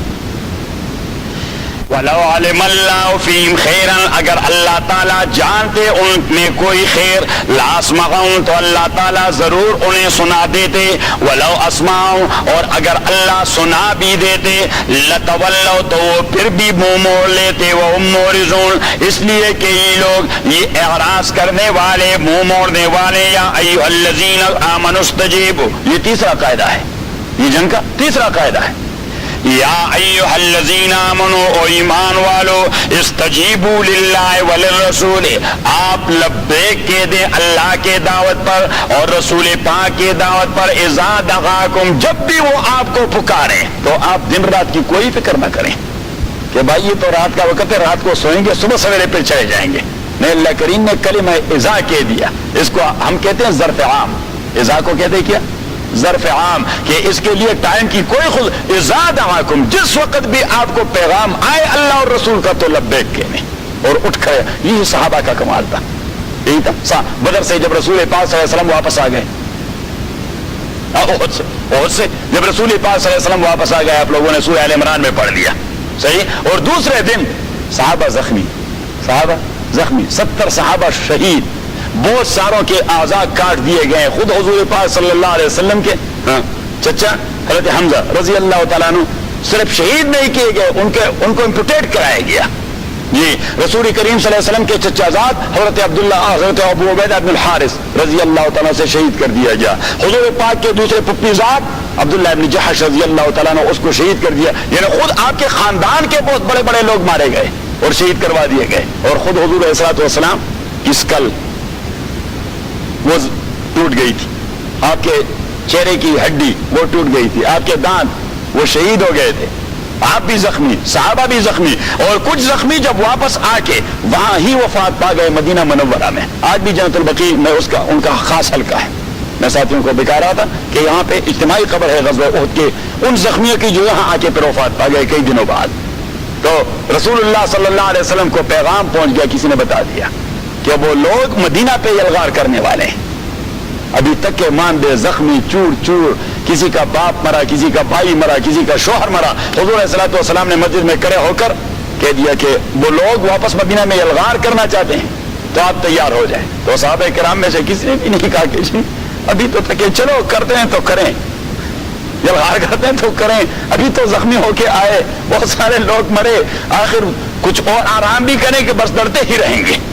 نبی کریم صلی اللہ علیہ وسلم نے خود اپنا خود پہن لیا, اور آپ صلی اللہ علیہ وسلم نے 2 زریں اس دن پہنی, ایک زرہ بھی نہیں. زرہ جانتے ہیں نا, وہ جو اسٹیل کا بنا ہوا ہوتا ہے قمیص, ہاں, تو وہ 2 پہنے ہوئی تھی, اور نبی کریم صلی اللہ علیہ وسلم نے 2 تلوار لٹکا دیے تھے تاکہ صحابہ کو انکریج کروا دیں, نہ کہ وہ آپ زخمی حالت میں تھے, یہاں پٹی لگی ہوئی, یہاں پٹی لگی ہوئی, منہ سوجا ہوا, اور آپ صلی اللہ علیہ وسلم نکل گئے تو صحابہ کرام ساروں نے لبے کیے, چلو جی چلتے ہیں.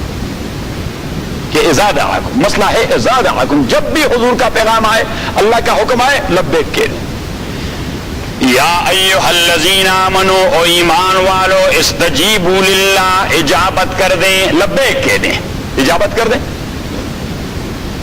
استجیبوا للہ, لبیک کہہ دیں اللہ کی دعوت پر, وللرسول, اور پیغمبر کی دعوت پر, اذا دعاکم, اذا دعاکم, جب بھی اللہ تعالیٰ آپ کو حکم دے, بلائے آپ کو.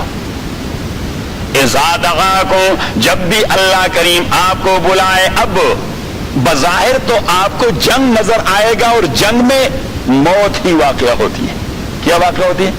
موت. تو اللہ کریم فرماتے ہیں کہ آپ کا لک سرفس بھی نہیں ہونا چاہیے.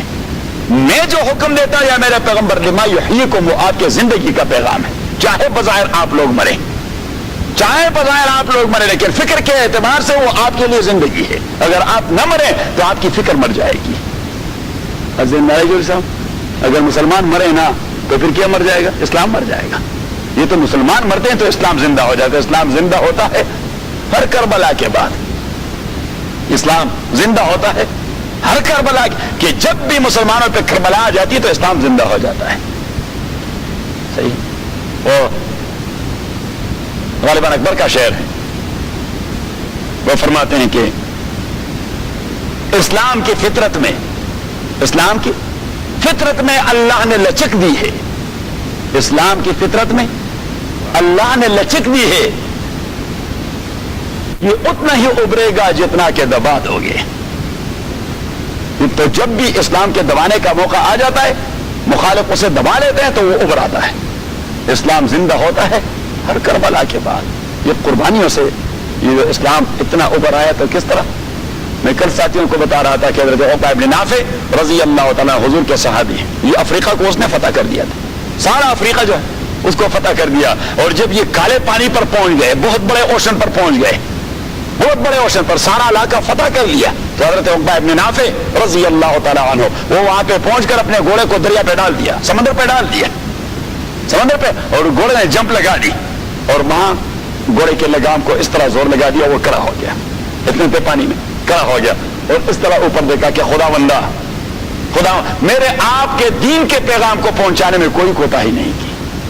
اب آپ آگے میری مجبوری جانتے ہیں کہ میرے پاس کوئی وسائل نہیں, ورنہ میں ابھی اس بحر کو پار کر کے پار بھی پیغام پہنچا دیتا. اسے کہتے ہیں ایمان. ہم نے بھی 7 سمندر پار کیے ہیں اللہ کے لیے. کتنے دور سے ہم آئے ہیں,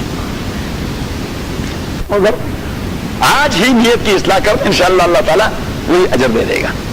تو آج ہی سے نیت کی اصلاح کر دیں کہ بھائی ہم یہاں جو رہتے ہیں نہیں رہتے ڈالر کے لیے, گو کہ اللہ بہتر جانتا ہے. لیکن حضرت عبداللہ ابن عباس رضی اللہ تعالیٰ نے ایک بار فرمایا کہ جب سجدہ کی آیت آ جائے, یبکون خشوعا, قرآن کریم میں اللہ نے فرمایا کہ یبکون خشوعا, جب وہ لوگ سجدہ تلاوت کے اساس پر سجدہ لگاتے ہیں تو وہ اللہ کی ڈر کی وجہ سے رو پڑتے ہیں. تو ابن عباس نے فرمایا کہ فَإِن لَمْ تَبْكُوا فَتَبَاكُوا, اب کبھی کبھار آدمی کو زور لگانے سے بھی رونا نہیں آتا, تو فرمایا کہ فَإِن لَمْ تَبْكُوا, اگر آپ رو نہیں سکتے تو رونی شکل بنا دے, فَإِن لَمْ تَبْكُوا فَتَبَاكُوا, رونی شکل بھی بنا دے. اللہ کریم فرماتے چلو نقل اتاری اس نے, نقل. تو آج سے ہم نقل اتارتے ہیں کہ ہم یہاں جو امریکہ میں پڑے ہوئے اللہ کے دین کا پیغام پہنچانے کے لیے, صحیح, اللہ کے دین کا پیغام. حالانکہ اللہ تعالیٰ کو پتہ ہے کہ ڈالر کے بندے ڈالر کے لیے آئے ہیں, صحیح, لیکن آج ہی ہم نیت یہ بنا کہ خدا بندہ ہم یہاں ڈالر کے لیے نہیں, ڈالر ہمارا سیکنڈری چیز ہے, ڈالر دیٹ سیکنڈری پرپز. ہمارا پریلیمنری پرپز کیا ہے؟ آپ کے دین کی دعوت دینا. تو صحابہ کرام رضوان اللہ علیہ مجمعین رحمہ اللہ کی اس کی شوکت میں کس کی حکمت نے یتیموں کو کیا در یتیم اور غلاموں کو زمانے بھر کا مولا کر دیا. محمد نے انہیں ایسا درس دے دیا تھا صلی اللہ علیہ وسلم کہ ان کا سب کچھ اللہ کے لیے, ان کا سب کچھ اللہ کے لیے. حضرت عبیدہ بن نافع رضی اللہ تعالیٰ عنہ آپ پہنچ گئے, انہوں نے کہہ دیا کہ خدا آگے آپ دیکھ لیں. علامہ نے یہی بات کہہ دی کہ دشت تو دشت دریا بھی نہ چھوڑے ہم نے, دشت تو دشت دریا بھی نہ چھوڑے ہم نے, اور باہر ظلماتوں میں دوڑا دیے گھوڑے ہم نے. کہ باہر ظلمات میں بھی عبیدہ بن نافع نے اپنا گھوڑا ڈال دیا کہ خدا بندہ یہ دیکھیں میں ڈال رہا ہوں اپنے گھوڑے کو آپ کے لیے. اور بہت سارے صحابہ نے ڈال دیا حضرت عمر رضی اللہ تعالیٰ کے دور میں. آج بھی آپ جائیں قادسیہ پینوراما, قادسیہ پینوراما عراق میں انہوں نے ایک پینوراما سینٹر بنا دیا ہے. آپ اوپر جائیں گے اور اس پینوراما سینٹر کو آپ دیکھیں گے نا تو وہاں پہ ایسی زبردست آرٹ انہوں نے کی ہے کہ آپ کو بالکل میدان جنگ نظر آئے گا کہ یہ ابھی وہ صحابہ ہیں لڑ رہے ہیں پیرشین امپرر سے یا امپائر سے, وہ لڑ رہے ہیں. بالکل وہ نقشہ اس طرح انداز سے وہ آرٹ کروا دیا ہے. وہ ہاتھیوں پر سوار پیرشین اور وہ گھوڑوں پر سوار مسلمان اور وہ اللہ اکبر کے نعرے, وہ اس طرح آرٹ کیا ہے. اور یہ کہاں پہ ہے؟ عراق میں. پینوراما سینٹر کہتے ہیں اسے, پینوراما. تو قادسیہ پینوراما سینٹر, تو قادسیہ پینوراما سینٹر حضرت سعد ابن ابی وقاص, کون؟ سعد ابن ابی وقاص رضی اللہ تعالیٰ عنہ, he was the then chief of the army staff of حضرت عمر فاروق رضی اللہ تعالیٰ عنہ, اور اس کے ساتھ vice chief of army staff تھے حضرت سلمان فارسی رضی اللہ تعالیٰ عنہ. اور وہ پرشین امپائر کے خلاف جتنی ساری جنگیں بھی ہوتی سلمان فارسی اس میں ضرور شامل ہوتے, because he himself was Persian and he was aware of all the tactics played by the Persian people. وہ سارے ٹیکسس کو جانتا تھا, تو اس لیے وہ ضرور پرشین امپائر کے خلاف جو بھی جنگ ہوتی تو آپ پہلے ہوتے, آپ موجود ہوتے. تو سعد ابن ابی وقاص رضی اللہ تعالیٰ عنہ اور حضرت سلمان فارسی رضی اللہ تعالیٰ عنہ. آج بھی آپ جائیں گے اردن کی جانب سے عراق کی جانب, یہ ہے تقریباً 1200 میل ڈرائیو, عمان سے بغداد تک تقریباً 1200 میل ڈرائیو ہے. اور چونکہ وہ امبارگو کی وجہ سے وہاں فلائٹ جاتی نہیں, وہاں نے جارڈن سے بائی روڈ جانا ہے, جارڈن سے بائی روڈ جانا ہے 1200 میل. لیکن بہت بڑی بڑی سڑکیں ہیں, یہ اس سے بھی بڑی بڑی, اور زبردست سپیڈ کرتے ہیں وہاں کے ڈرائیور. تو اردن کا جو آخری شہر ہے جب آپ اردن سے نکلتے ہیں تو اس کا نام ہے رویشد, اور جو عراق کا پہلا شہر ہے باؤنڈری کا اردن کی, اس کا نام ہے قادسیہ, اس کا نام ہے اور جنگ قادسیہ حضرت عمر کے دور کی مشہور جنگ ہے جو پرشین امپائر کے ساتھ ہوئی تھی, اور اس کے جرنیل تھے سعد بن ابی وقاص رضی اللہ تعالیٰ عنہ. تو جب اس علاقے کو حضرت سعد بن ابی وقاص رضی اللہ تعالیٰ عنہ نے فتح کر دیا, صحابہ تکے ماندے تھے, بڑے تکے ہوئے تھے. تو حضرت عمر کا حکم آ گیا کہ آپ آگے دریائے فرات کو پار کر کے, کون سے دریا کو, یہ بغداد جو ہے دو دریاؤں کے درمیان ہے, دجلہ ایک طرف ہے اور فرات دوسری جانب ہے, تو دریائے فرات کو پار کر کے اہل مدائن کے پاس بھی یہ پیغام پہنچا دیں. صحیح. اب اہل مدائن کو جو پتہ لگ گیا کہ وہ جو فاتح فوج ہے ہمارے اوپر ہی الغار کرنے والی ہے, تو یہ فلڈ کا سیزن تھا اور دریائے فرات پر کشتیوں کا پل انہوں نے توڑ ڈالا کہ وہ آ ہی نہ سکیں, آ ہی نہ سکے. تو جب یہ لوگ جب